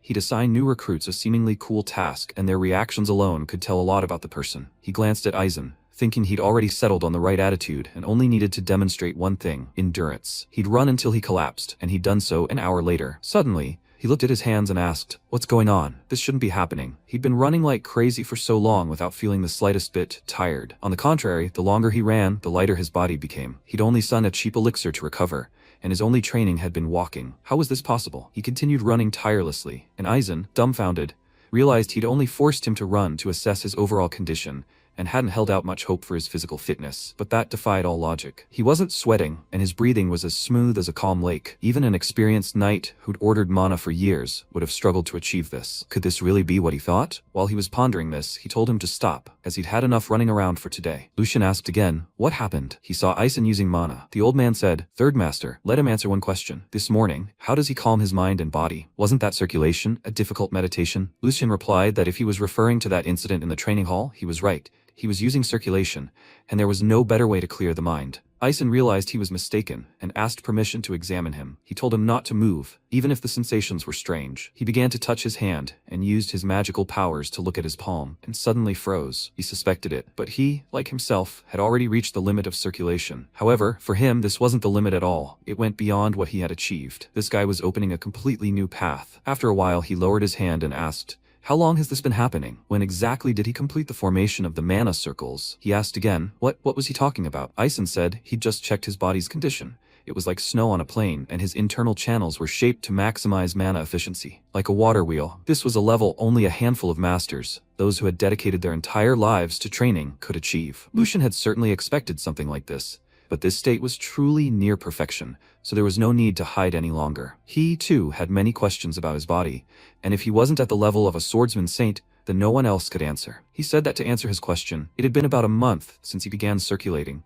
and all his mana channels had been open from the start. He heard that circulation was usually accompanied by pain due to the strain, but he hadn't experienced anything like that. Aizen realized he'd far exceeded his expectations. Even he'd achieved this only after decades of hard work. Perhaps the ancients who, according to legend, split mountains and seas, were a fiction about reality. The third son, he wanted to talk to him, even at the risk of disrespect. Would he agree to give up his position as mediator? The protagonist was surprised by this question, and shouted, "What is he saying? Why should he give up the right to inherit the House of Valdek? Was there something wrong with his body? Would he be unable to learn swordsmanship, or would something terrible happen if he used mana?" He replied that it was quite the opposite. His body was truly perfect. Not only could he utilize his mana and body to their full potential, he had the potential to reach even further. In other words, if he focused on the sword, becoming the next source would be a simple matter. Lucian realized he was moving closer to becoming a swordsman saint. He knew Lucian's body was unusual, but this exceeded all his expectations. Thanks to luck, he was able to learn the ancient Lionheart style, and he thought he had found the path to the summit he had strived for in his past life. But he didn't expect to be able to peer even further into the realm of epic swordsmanship. However, it seems he won't be able to.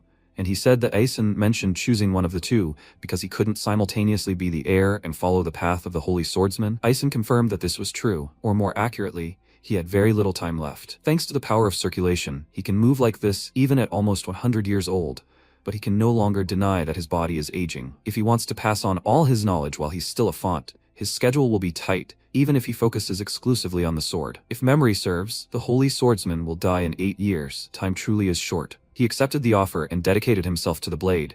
But the coming turbulent times of this world are not enough. Those who survived the chaos possessed legitimacy, a moment he had long awaited, but he asked for forgiveness and said he wanted to remain a member of the Valdek family until the very end. He made an offer he was unworthy of, and he regretted that he could not accept it. Aizen replied that he should be ashamed of himself for embarrassing his third son. What had he done in his youth that made him so greedy in his old age? It seemed he wanted to leave a piece of himself in this world through his third son. Lucian watched him go and suddenly asked, what if there was another such talented person besides him? Sometime later, a young master arrived at the farm on horseback. His servant ran up to him and announced that the news about the third son had been confirmed. Joshua abruptly stopped his horse and asked, "What? So those ridiculous rumors were true?" This idiot had been recognized as the new heir. Joshua was surprised, but he dismounted and repeated for the umpteenth time that, just as the rumors had said, the Archduke had included his third son in the line of succession.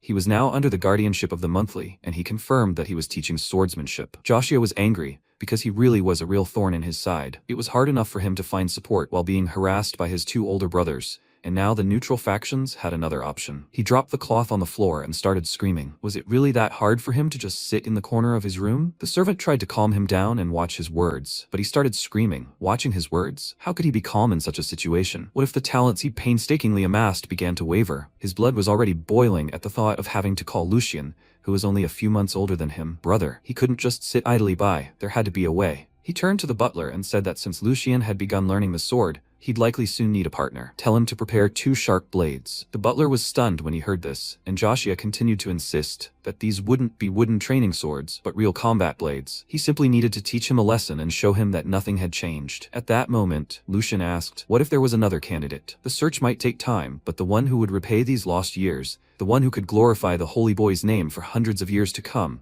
He was talking about exactly this kind of talent. Aizen grinned and replied that he felt heavy-hearted for unwittingly wasting this time on the third young master. It was enough that he even thought about the old man. Please, let him not worry about it anymore. He was grateful for his words already. Lucian thought it must have sounded like nonsense, since even a renowned swordsman couldn't attract his attention. It was only natural that the words of a novice, picking up a sword for the first time, would seem ridiculous. However, he would see, if this body was a blessed vessel, recognized by the saint of swordsmen, then there must be someone blessed with a talent for the sword. In the past, despite his frail frame and knowledge of only primitive fencing techniques, he was the embodiment of a blade and metal, capable of wielding anything on the field with sheer talent alone. The sword demon, Felix, was his strongest vassal, and it was he who would become the disciple who would inherit everything and his mastery, sir. At that moment, they decided to test Aisen's current abilities before moving on to training. He should strike a dummy with vertical and horizontal diagonal strikes in that exact order, and since he has mastered circulation, he should be able to manage mana, so let him finally demonstrate strikes with the mana sword. Lucian realized this was the first time he'd held a sword in Lucian's body, and he'd have to adjust a bit to his body's level, since they said Lucian had once learned effective fencing. At that moment, he tensed up and decided to use vertical fencing, followed by horizontal and diagonal strikes,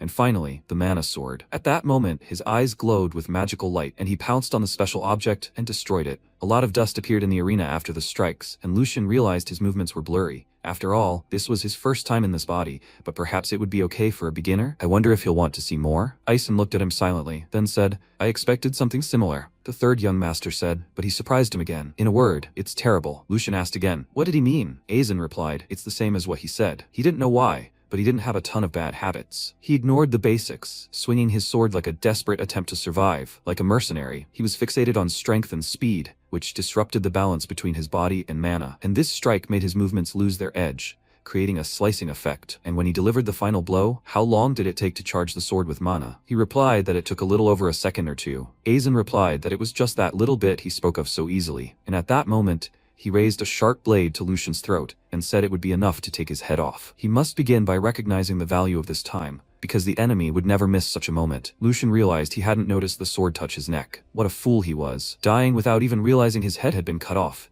and yet he dared to think so smugly of himself. Aizen smirked and replied, Third young master, even a gifted body isn't always strong, and you can't defeat a skilled mana master with brute force alone. And if the body can't withstand the flow of mana, it's wasted, leading to death, unleashing the sword's true power. The inner and outer must merge into a single flow, even though they seem different. A true man is born in this harmony. He abruptly executed a single movement and suddenly struck the dummy, after which he said, this is the path he must take, third young master. And a few days later, the protagonist continued to fight alongside Aisen. The old man insisted that the flow of mana must not be interrupted. Just as physical training refines movement, so too must mana control be achieved. Strengthening the body with mana always leaves room for free circulation and the ability to use it in the right place and at the right time. Lucian continued to struggle, but nothing worked, and Aisen said that when these factors merge into a single balance, only then will he understand the true power of the sword. After these words, Lucian flew far to the side and landed on his foot, angry, and Aisen silently watched the unfolding events. He then said that now he must apply what he had learned and try to defend himself. However, this time, the task was a little more complicated. He must consider the opponent's movement speed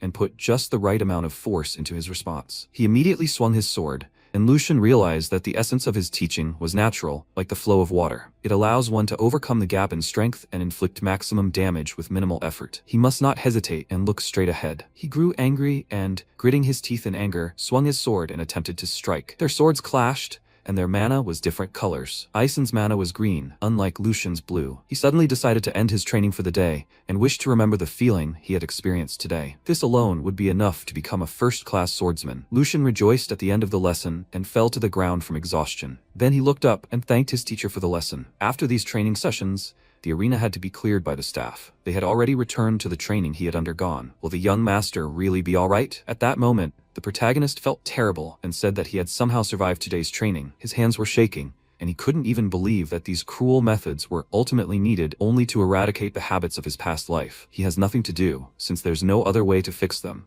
But he quickly grasps the essence, and the more he observes, the greater his admiration. He creates dangerous situations precisely suited to his level, and then, with precise instructions, achieves the correct reaction. Easier said than done. It's impossible to reverse something like this without thoroughly understanding the state of his body. He simply trusted his guidance, but he can already feel it growing in his skin. Previously, he believed that the path to the top lay only through secret fencing techniques. He never seriously considered the balance of his wrist forces and currents, like he does now. Although the most important thing has always been within him. If he had known all this in his past life, how much closer his sword would have gotten to the man who told him to die for him. Then he grinned and rushed at him with an attack. They clashed less often, and he wondered if he could have withstood even a few blows. He somehow felt a pity to end this today. If only he could find the perfect partner. At that moment, several people passed by, and he wondered if it was that guy, and as he approached him, he was growing. How was his health? It was Joshua, who approached Aisen and announced that this was his student. Aisen replied, "Welcome, fourth young master. To what does he owe this unexpected visit?" "He is currently busy training the third young master, and if he has business, he asks to come back later. Joshua replied that there was no need, master,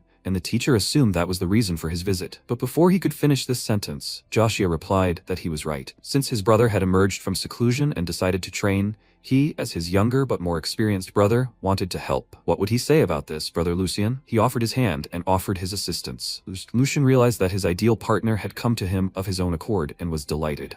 Aizen asked what all this was about. He wanted to help with the third young master's training. He responded by asking if there wasn't a method of training through sparring to test his mana control in practice. He wanted to be his opponent, and as he knows, he doesn't have enough time to communicate with his brothers. If he misses such moments, another opportunity might not present itself. So he risked seeming rude and approached him. MC smirked at this point and thought that the offspring of this family were very good at getting their way. Help with training and communication? It wasn't enough for him to simply barge in uninvited. He'd also brought a real sword to his brother, who hadn't even had a week of fencing training. His intentions are so transparent that they seem almost naive. He obviously wants to crush him and strengthen his position. Since everything is being done through his older brother's help, there won't be any problems. And the presence of a holy swordsman adds weight to the sparring. Even such a young man is trying to corner him, and he's asking him to back down on the succession issue, but if he lets it go, he'll find himself in a difficult position. He approached his mentor and asked him to accept his younger brother's offer. Wasn't the younger brother's impulse commendable? Of course, he simply couldn't ignore such rudeness and confidence that feigned stubbornness would work. He would personally oversee the education of his immature younger brother. Joshua smiled irritably,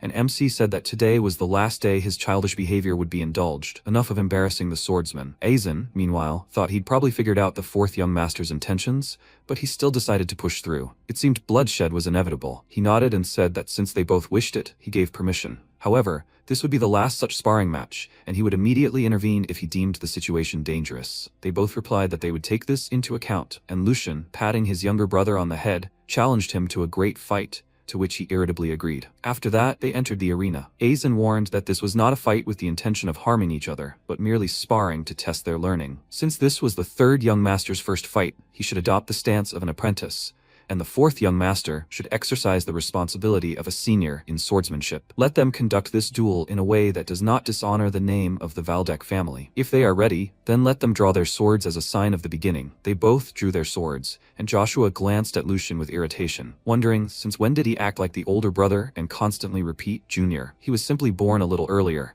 and yet he behaved so annoyingly. But he would see if he could also talk trash by the end of the fight. In their hierarchy, blood seniority doesn't matter, and he'll soon understand who's really in charge here. MC thought he had such a furious face, he wouldn't even look at his mortal enemy like that. He picked up the sword with his other hand and felt a pleasant weight. 2 months had already passed. In the old days, he would have resorted to any dirty tricks to win, but today he was sparring as the third young master. If he accidentally used techniques from his past life, his mentor would definitely notice. Even if his opponent was cunning and insightful, he was still just a child who didn't know life. He was his younger brother now, so he would act within reason. Joshua asked with a smirk. Was he cautiously looking around? Where had his former confidence gone? Had he finally realized that he was holding a real sword in his hands? Let him not be so worried. They say that tragedies often happen in fights with real swords, but this only threatens opponents of equal strength. However, if he is afraid, he can take a wooden sword. Lucien smirked, deciding to take back his words about the limits of reason. For a disobedient brother, beating him is the best medicine. He said that would be for the best, of course, if he does not want to get hurt. He called him Junior again, angering him even more, which immediately made him attack and say that he will make him regret those words. MC prepared himself and thought that, as expected, teaching him while holding back his strength would not be easy. Joshua also took lessons from the swordsman Saint. His foundation and movements are not at a level to be taken lightly. Besides, he spent almost all his mana in the last sparring with the mentor. However, his lack of experience cannot be hidden. He is so easily led by cheap provocation. He decided to use the swordsman Saint's instruction,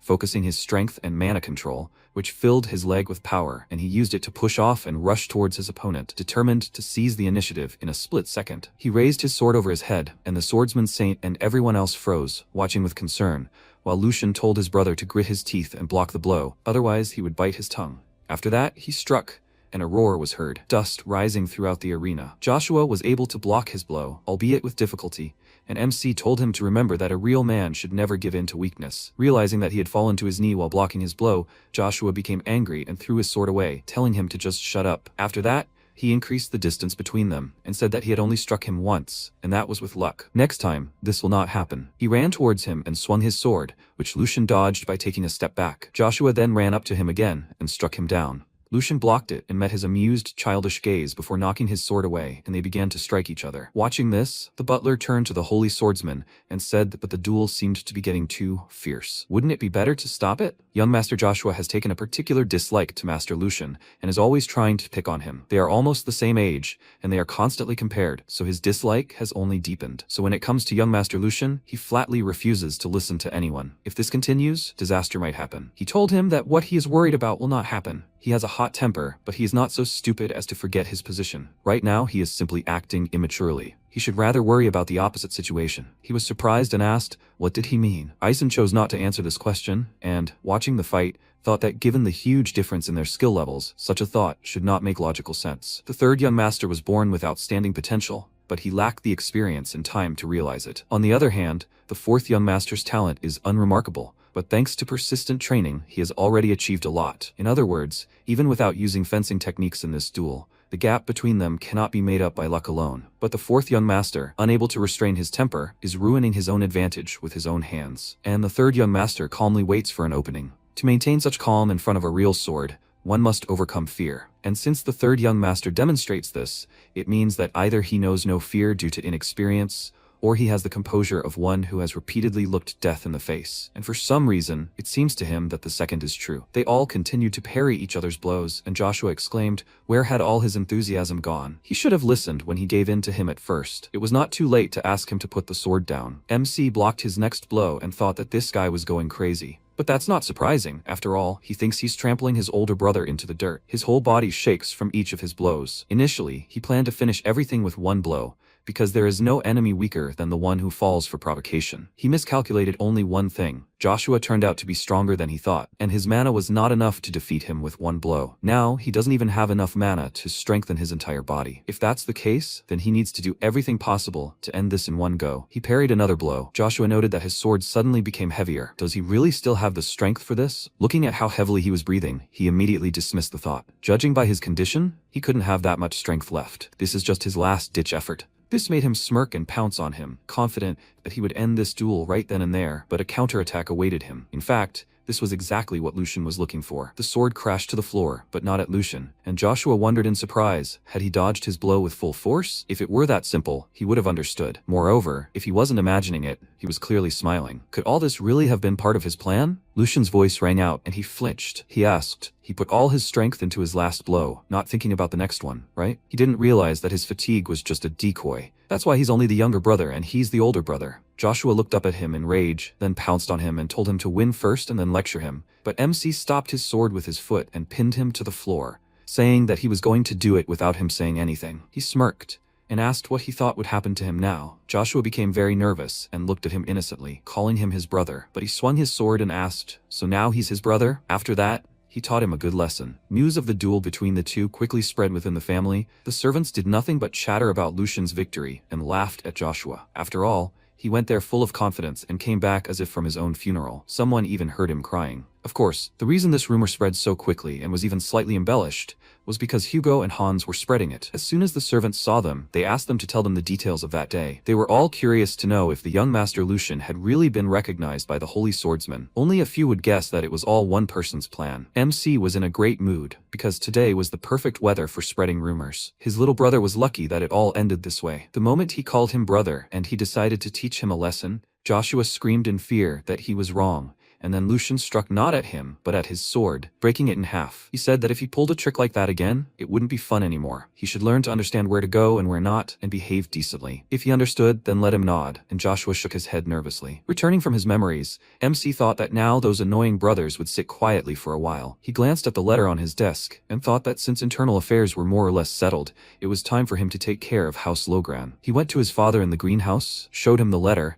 and he asked if this was the secret message he received from Hugo. He confirmed it. In a week, they were planning to meet with a representative of the Logran side in Vestra. Sigmund tapped his fingers on the table in confusion and remarked that this was so absurd. Even though this land had lost its significance, it was 2 steps away from their Kelheim. Lucian agreed with him. They must have done this thinking his gaze would not reach it. Sigmund noted that this was a blind spot. And what were his intentions, since he was reporting this? He thought he had entrusted this entire matter to him. He answered that he needed strength. Just because an animal is caught in a trap doesn't mean he has the tools to finish it off. His father asked, so he came to him because he has the tools. It could be called a rational decision, but despite his words about wanting to curry favor, it sounds like he just wants to ride on his back. Does he really believe that if they do this, the credit will be his and everyone will recognize it? A hunter only earns a name when he brings down the prey himself. If he can't do it himself, that's only half the success. He was given not only the opportunity but also the authority to decide everything himself. He chose safety over a challenge. Is this the best choice he can make? He clenched his fist and firmly commanded him to answer, and he said that if this is how he can complete the hunt, he will gladly choose this path. His father frowned, and he continued,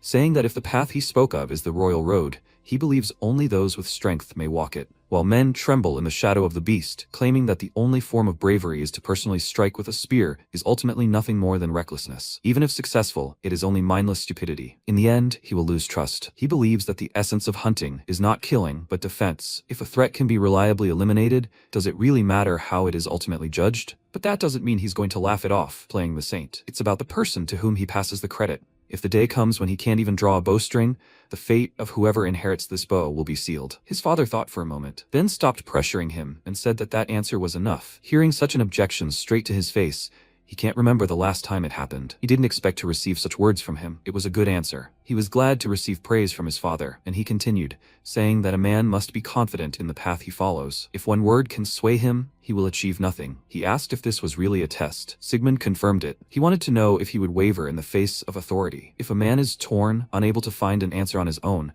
who will truly follow someone who can't even remain true to his own convictions? What kind of head of a family is he? He's not even worthy of being called a man. MC thought it was no surprise. He couldn't help but know that this matter was beyond his capabilities. He kept wondering why he was so strict. Truly, nothing comes easy. Since the conversation seemed to have gone well, he decided to return to what he had come with and asked what about support in this matter. He answered that he would give him the necessary tools. Given the situation, if a large detachment were to advance, they would notice. They would probably operate as a small elite group so as not to attract attention. Lucian agreed with him and with an awkward laugh asked if he could spare him a few skilled knights. Sigmund didn't let him finish and said he'd give him black lions. Let him try to bear the weight of the ones sitting in this place. A week passed. Lucian and Hugo went to that place. MC looked around and noticed that this city was in terrible condition. It was much worse than he'd heard. There were almost no people left here. Hugo said that although the city was close to Kelheim, there weren't enough resources here, and it had long ceased to be a transit point, so only vagabonds hung around here. That's why they chose this place. But would he tell him how he knew so much about his plans? Hans also seemed to have no idea. He smirked and promised to tell him about it, but later, for now, they needed to focus on their prey. Did he set everything for the trap? He confirmed it and said that inside the factory,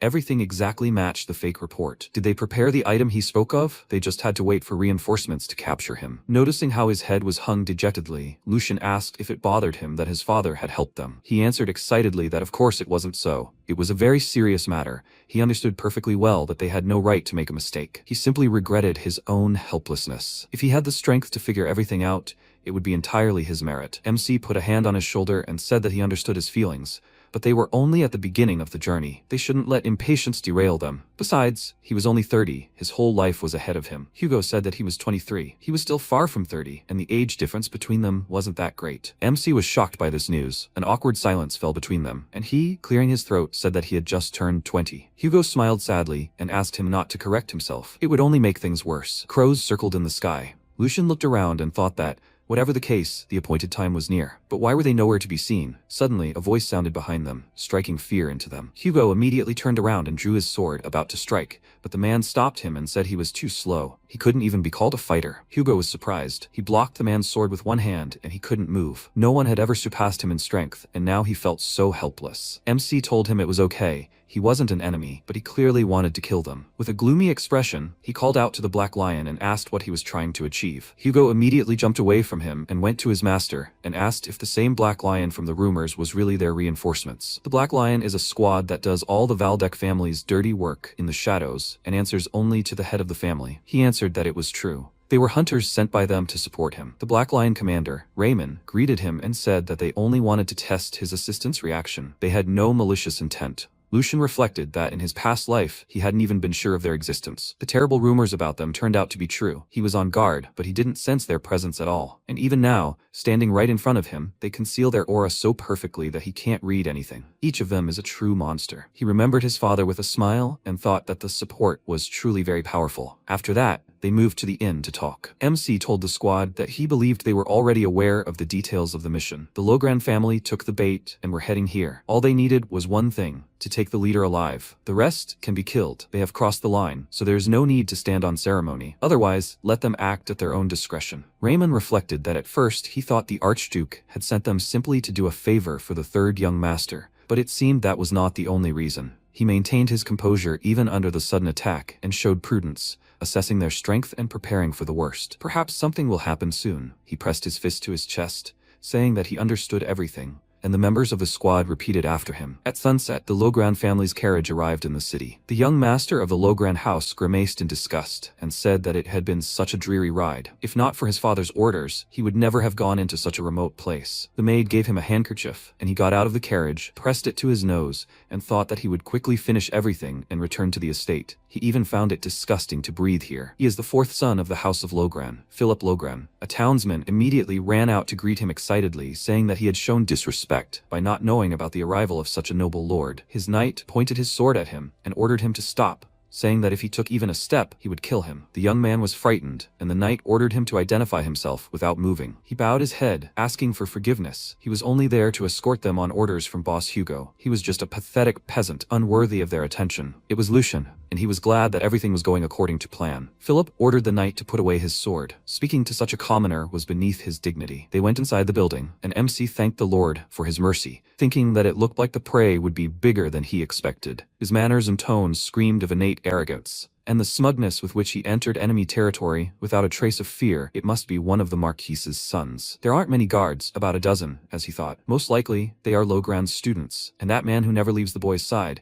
he needs to be kept an eye on. If there's anything else strange here, it's that he brought the maids with him. Philip called him an idiot and asked irritably why he was standing there. Let him lead them. Lucian ran up to him and said that it was the first time he'd seen such noblemen so close, and that's why he was so nervous from being unaccustomed. He called him a pathetic idiot, and he glanced at one of the maids and wondered why she seemed familiar. A thought occurred to him, which he immediately dismissed. This simply couldn't be true. It was out of the question. She just looked like him. MC led him into the inn. Philip looked around and said with disgust that it was even worse inside, with that terrible stench. That idiot Hugo, did he really embezzle the family's money? Hugo emerged from the shadows and said that everything on the outside was just a distraction.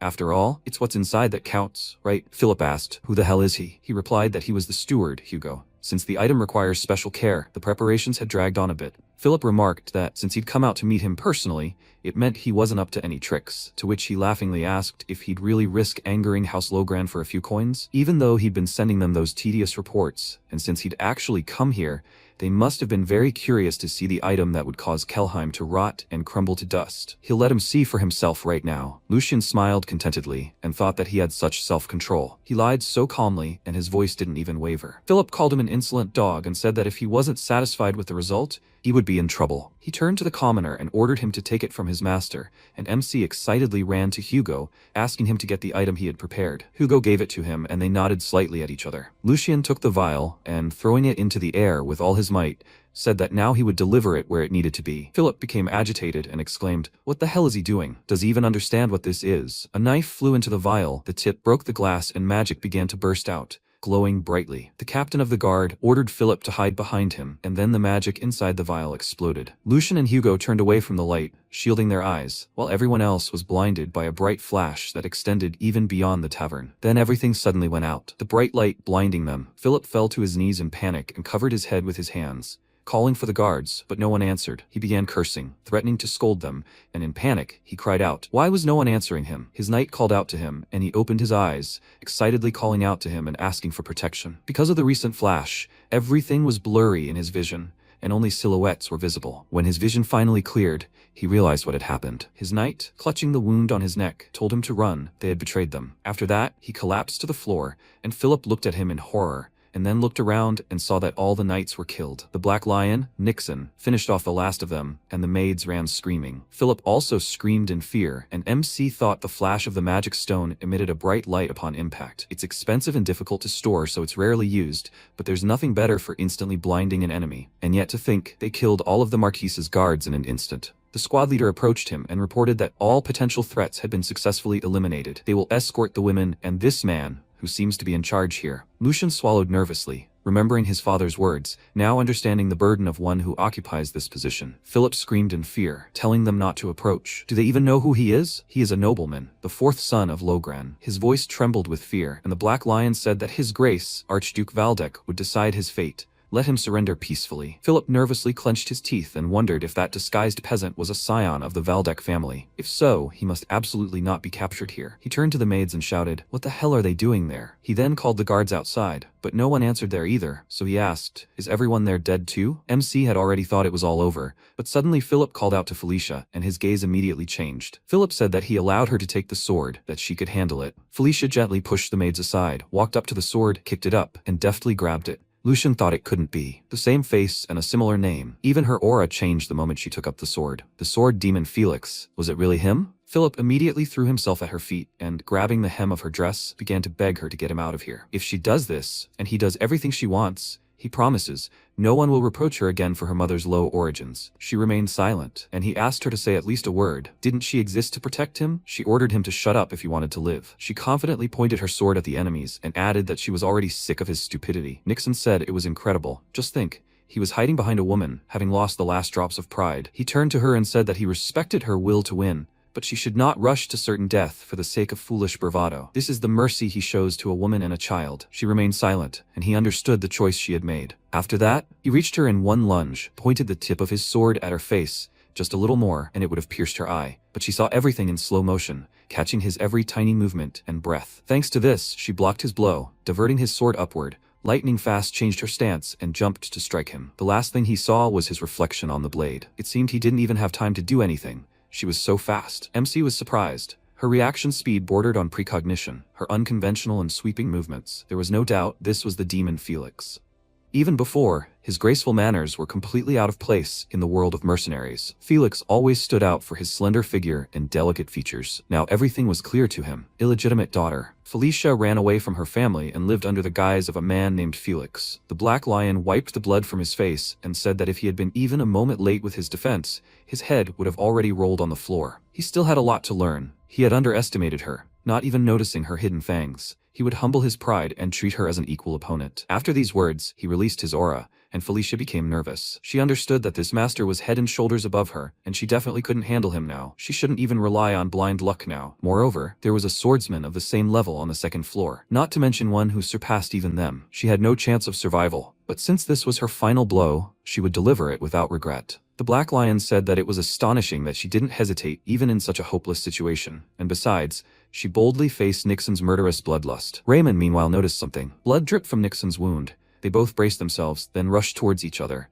their gazes and blades clashing. But suddenly Lucian ordered them both to stop. Because of this, they were distracted, and Nixon immediately retreated, and MC firmly said that this was enough. He would not tolerate any more bloodshed. Nixon was indignant, after all. He himself gave them complete freedom of action. If they left her alive, she would become a serious threat to House Valdek. Lucian asked, had he forgotten who granted him this power? He understood his concerns perfectly well. But if they continued, someone would inevitably die. He approached Felicia and introduced himself to her, saying that as the person in charge of this mission, he wanted to make her an offer. They would settle this matter with a duel. If he lost, he would allow her to leave unharmed. But if she lost, she would have to lay down her arms and surrender. He smiled confidently, and she was surprised that he would offer her such a thing. Philip exclaimed, why was she hesitating? Let her quickly agree to his proposal. The only thing she needed to think about was his safety. Didn't he feel at all sorry for his brother, who was forced to endure such hardships because of these incompetent idiots? Let her prove to him that, unlike them, she was truly useful. Let her prove to them that she was different from her mother. She clutched her sword, not daring to object, but MC ordered him to shut up. They were not the kind of people a scumbag like him could speak about so frivolously. Let him no longer insult those who died trying to protect him, nor Felicia. If he continued yapping, he would rip out his tongue. He addressed everyone present and declared that he took full responsibility for the outcome of what was about to happen. Even if by some chance he lost,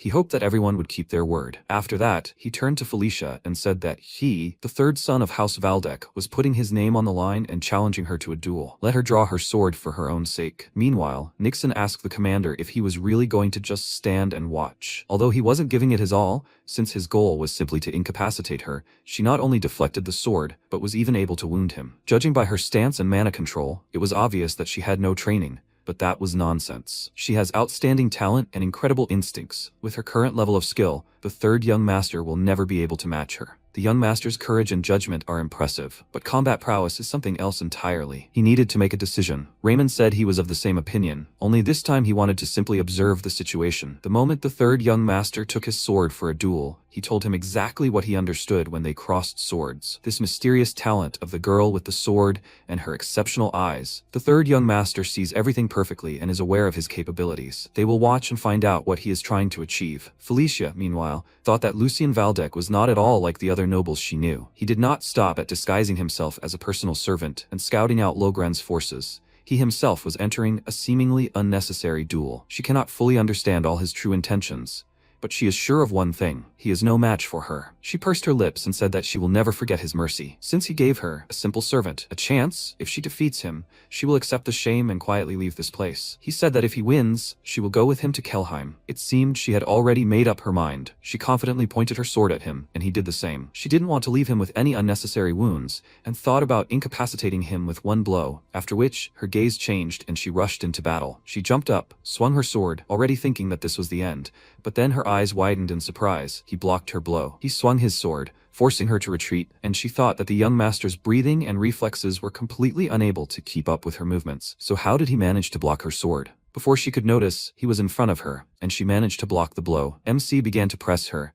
and thought that she was probably completely stunned due to the situation she was now forced into. She was exhausted due to the endless mana control during the fight with the Black Lion. Even if she saved some strength just in case, the gap between her and him was too great now. But he knows her better than she knows herself. Her habits, her weaknesses, and even the trajectory of her sword. Their past encounter was brief, but they fought fiercely with swords and learned a lot from each other. If there's someone his body remembers perfectly, it is her. At that moment, the broken part of the sword flew into the air, which amazed everyone and scared Philip. Of course, the time they spent together did not last long. Nevertheless, she spared no effort in teaching him the art of the sword, even knowing that one day they could become enemies. Thanks to this, he was able to survive. And now, her broken sword fell with a clang. Felicia caught her breath, staring at him stunned, and he thought that now he would at least repay her a little for the debt that remained from those times. At night, the squad returned home. Sigmund stood on the balcony surveying his possessions and asked Raymond how everything went. "Lucian, this boy, does he have what it takes to be a pillar of strength for the Valdek family in the future?" He told him he had an unyielding core, and the Archduke said he thought he would breathe a sigh of relief, simply to hear he hadn't been led astray. But he heard something unexpected. Raymond asked, was his guess correct then? Sigmund said it was not for nothing that he had sent them on this mission. It is still too early to draw conclusions about the succession to the throne. Raymond lowered his head, admitting he had said too much, and he said everything was fine. If the report wasn't exaggerated, then it was truly impressive. He glanced at the package in his hand and smiled, then patted Raymond on the shoulder and said that at least for his sake, he could play along. By the way, they hadn't had a drink in a long time. They just brought some excellent wine. Would he join him? It's his favorite variety, so he should like it. Raymond chuckled and said he was afraid he would soon regret those words. Even a night wouldn't be enough to hear the whole story of this mission. Having completed the mission in Vestra, MC set off for Kelheim in the morning. As soon as their duel ended, Felicia lost consciousness due to the effects of excessive mana control. To help her recover, he sent Felicia and the maids to the nearest town. He forced the guy who pretended to be a nobleman until the very end to dig graves for his vassals with his own hands, hoping that he would understand the weight of the lives he had taken. He closed his eyes, enjoying the sun and the breeze and the silence, which was quickly broken by Philip. He shouted at Hugo that he would not forgive him for this. Does he think he will survive after daring to betray them? He called out to Lucian and said that he demanded to be treated as a prisoner of war. How could a son of House Logran be treated like this? Did he really want to make their house his enemy? MC glanced at him with disgust, realizing that he still hadn't realized the gravity of what he had done, and said that he would give him one piece of advice. If he wanted to live even a little longer, he'd better watch his mouth. This was a place where even his powerful father wouldn't dare to tread, because this was the heart of Valdek, Kelheim. They finally arrived in the city, and as soon as the gates opened, he saw something unexpected. People lined the road, greeting and praising him for exposing the atrocities of House Logran and capturing their leader alive. Everyone greeted him with smiles and joy. Hugo was confused and asked, "What the hell is going on here?" Lucien chuckled quietly and said that he had indeed asked in his letter for the opportunity to expose the atrocities of House Logran, but it seemed his father had decided to support him fully. He turned to Hugo and told him to keep his head up and accept this. This was his first major achievement. They passed by people showering them with thanks, and Sigmund watched from the tower. He said that it seemed he too was getting old, since he staged a triumphal procession only because his son asked. Edwin smiled and asked if he had not accomplished a great feat, and flawlessly at that. He considered this procession well-deserved. Moreover, young Master Lucien's letter was not simply an attempt to strengthen his position. It was a move intended to demonstrate the resolve of the Valdek family to the people, and send a strong signal to the imperial family and House Logran. He surely foresaw this and therefore gave his permission. Sigmund said that the Empire had been unusually restless lately. Even the sun, which seemed eternal, even lion claws, which seemed indestructible, crack over time. To avoid being swept away by this flood, they must sharpen their blades sharper than ever. Returning home, MC collapsed onto the bed and sighed heavily, thinking that he felt alive again. He couldn't believe he missed this so much,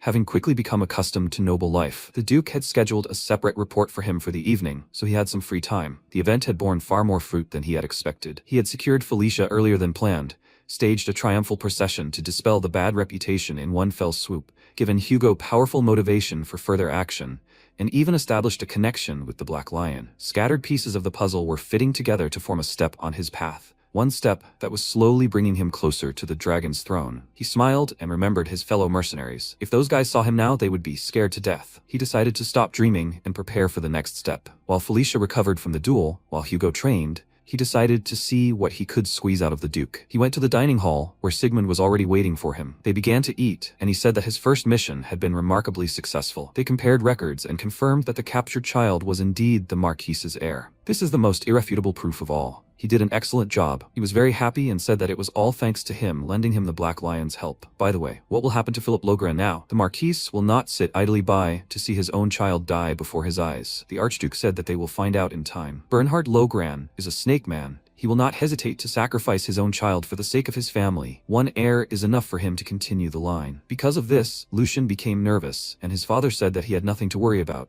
He had already done more than enough. Now let him say what he wants as a reward for this mission. It was not for nothing that he sent him a letter. He doubts that he will limit himself to just a triumphant return. He laughed awkwardly and looked away, saying that he had asked him so directly about it that he even felt a little uncomfortable. But since the conversation had already started, he would dare to voice his request. And he decided to start with Hugo, who had distinguished himself so much this time. But before he could finish, his father said that it was impossible. MC called out to him in confusion, saying that he hadn't even finished, and he asked, he was going to ask for a knighthood for him, wasn't he? He had helped them this time, but his past ties with the Marquise's family could not be ignored. If he hadn't lured him away, he would have stayed with them to the end. Lucien tried to dissuade him, saying that this was just speculation. The fact is, he was on his side and had proven himself excellent. His father gave him a stern look and told him to stop. A knight must earn his honor himself by performing feats that no one can dispute. Does he really believe he has such qualities? MC looked down in disappointment. He knew he would say that, but it seemed like a final refusal. His father said that if he needed gold coins, he would give him chests full, and if necessary, he would provide him with a new name, but he would not become a knight. At least, not now. Lucien silently apologized to Hugo. They would have to wait for another chance. He did not argue with his father anymore and said that he was right. It seemed he had rushed. Sigmund told him in that case to ask for something else, this time not so exorbitant. MC grinned and said that then he would have one very modest request. Let him allow Felicia to meet with the Holy Swordsman. His father was very surprised by this request. Sometime later, in a prison camp, Felicia sat in the room and thought, this is not an ordinary prison, but a special institution for nobility. She was sent here with a servant, but they are fed and treated. What is their purpose? She remembered how she had been treated before and thought that maybe it was for the best. At least she had managed to escape from this hellish place. She remembered the duel with Lucien, how she wished she could hold a sword in her hands at least once more before she died. If she could dream of more, then she would like to fight him one more time. Although, of course, this was complete nonsense.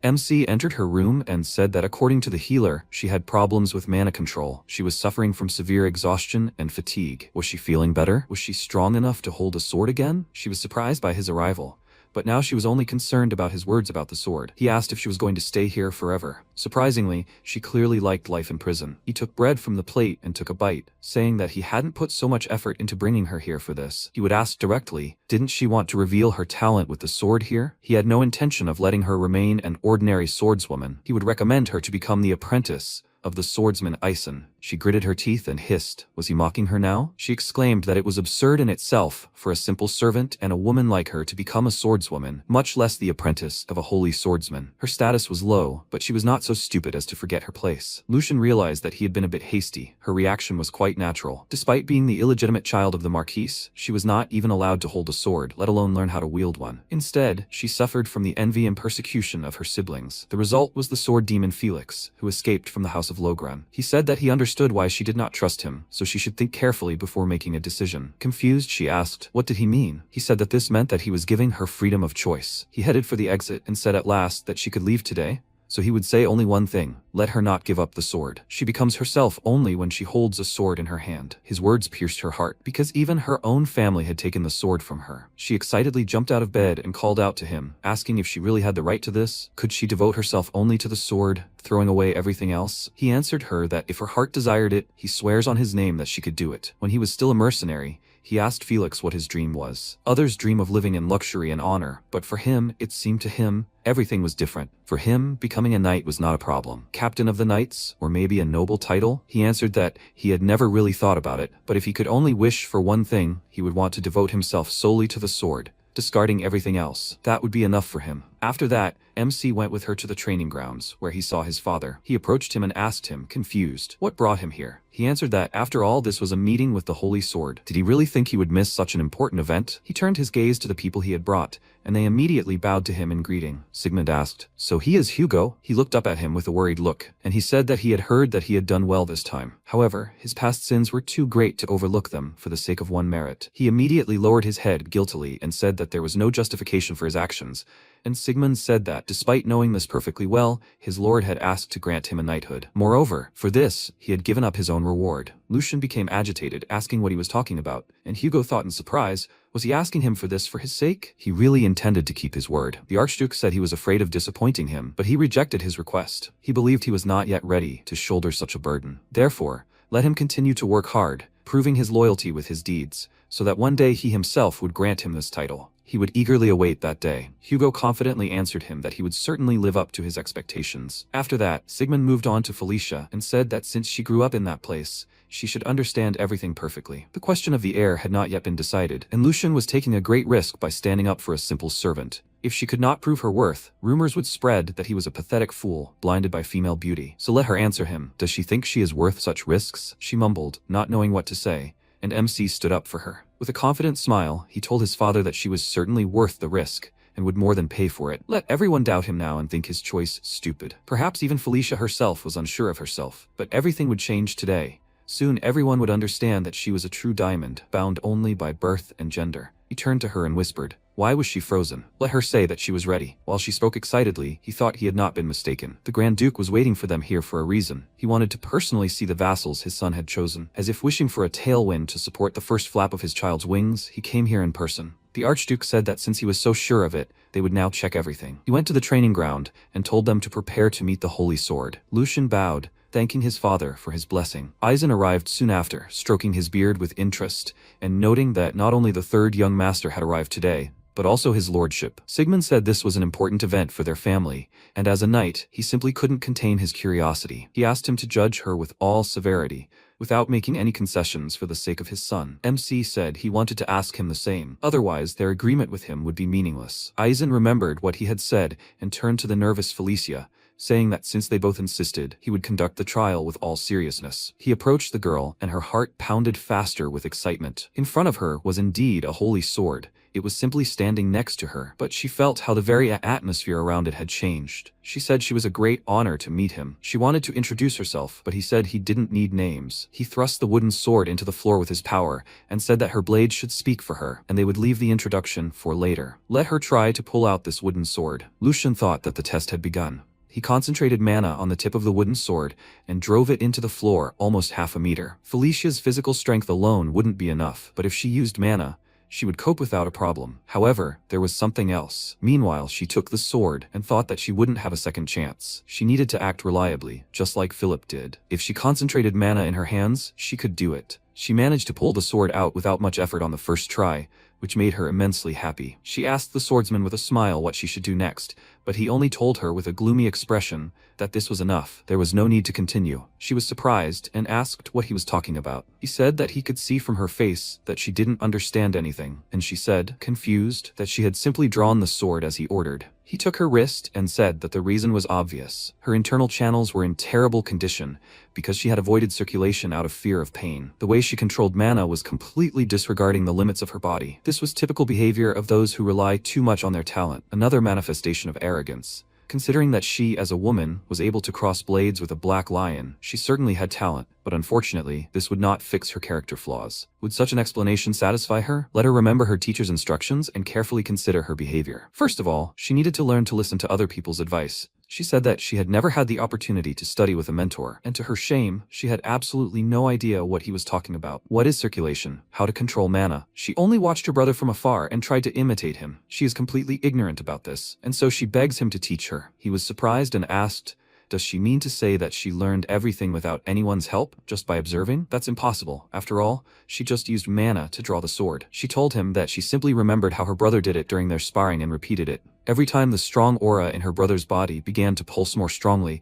she felt the weight and speed of his sword change. Aizen was even more surprised and thought, what kind of nonsense is she talking? The flows of mana inside someone else's body cannot be seen with just the eyes. Even he is not capable of this without direct physical contact. Besides, the sensation of mana is akin to a sixth sense. How could she reproduce it with just an effort of will? He glanced at Lucian, his stunned gaze asking who this girl was. He smiled contentedly. After all, he had told him that he would bring him incredible talent, the true embodiment of swordsmanship. After that, he decided to see her abilities in battle. He stood still, and she quickly moved around him, trying to find the right moment to attack. At one point, she lunged at him, got behind him, and swung her sword, but her blade collided with his. He said that she had too many wasted movements. Her blade was dull, and her resolve was even weaker. And this was all her despair could do. She gritted her teeth in frustration, retreated, and thought that she could no longer move, and her sword was completely useless to him. And this despite the fact that the holy swordsman had not even moved from his place. So, this was the pinnacle of swordsmanship. An unbridgeable chasm that she could not even comprehend right now. But she wouldn't give up so easily. She pulled herself together, cut a smooth slab out of the stone floor, tossed it into the air, and rushed toward the swordsman. She lightly touched the stone slab with the tip of her sword,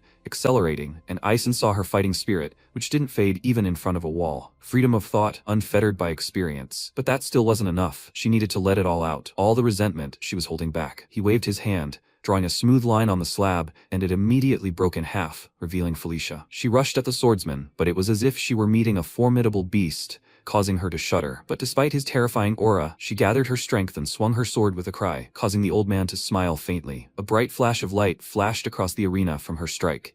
While father and son watched, Sigmund asked, does he know which swordsman is reliable? The one who has learned the price of hardship firsthand, the fundamentals honed through endless repetition, the one who has tempered himself in battles where a second's hesitation means death. It's cruel, but that's what a swordsman's skill is based on. He's always surrounded himself with such people. But in this world, there are those who can easily leap over the towers others spent their entire lives building. Those who appear to the world like a scorching sun, like a wave that engulfs everything in its path. Those whose talent inspires awe, like this girl. To stop Felicia's strike, Aizen had to grab her sword with his bare hand. Sigmund said he made the right choice. His son said that if he hadn't believed in her and given her a chance, that spark might have simply died out. In this world, countless talents remain unnoticed, simply because they never get the chance. Aizen, meanwhile, saw her unwavering gaze fixed on the sword. She was a child born with the destiny to wield a sword, no matter what trials lay along the way. This girl's eyes were truly capable of seeing it. Beyond common sense, the sword's path stretches to infinity. He asked her to state her name again. Today she had proven everything with her sword, and now no one would dare doubt her name. Let her state her name with pride. She looked at him in surprise, then put the sword down and told him that her name was Felicia. Her mother had no surname. Her father, the head of the Logren clan, did not allow her to bear his surname, so the only name she had was Felicia. He noted that she had endured it all with fortitude. He named her Felicia Brightener, and said that from now on, that was her name. From today on, he accepts her as his adopted daughter and will teach her everything he knows, from fencing to noble etiquette. It won't be easy. There will be no easy way. Will she be able to endure it? Honored with such honor, she knelt before him and shed a tear of happiness, and he patted her on the back and told her that he was a stubborn old man who had been quick to judge her and hurled harsh words. The day will come when his stubbornness and views will collide with her free soul. When that happens, will she be able to convince him with her sword? He, in turn, will try to understand his true feelings through her blade. The paths they walked were different, but their blades point in the same direction. So from this day on, they will move forward together.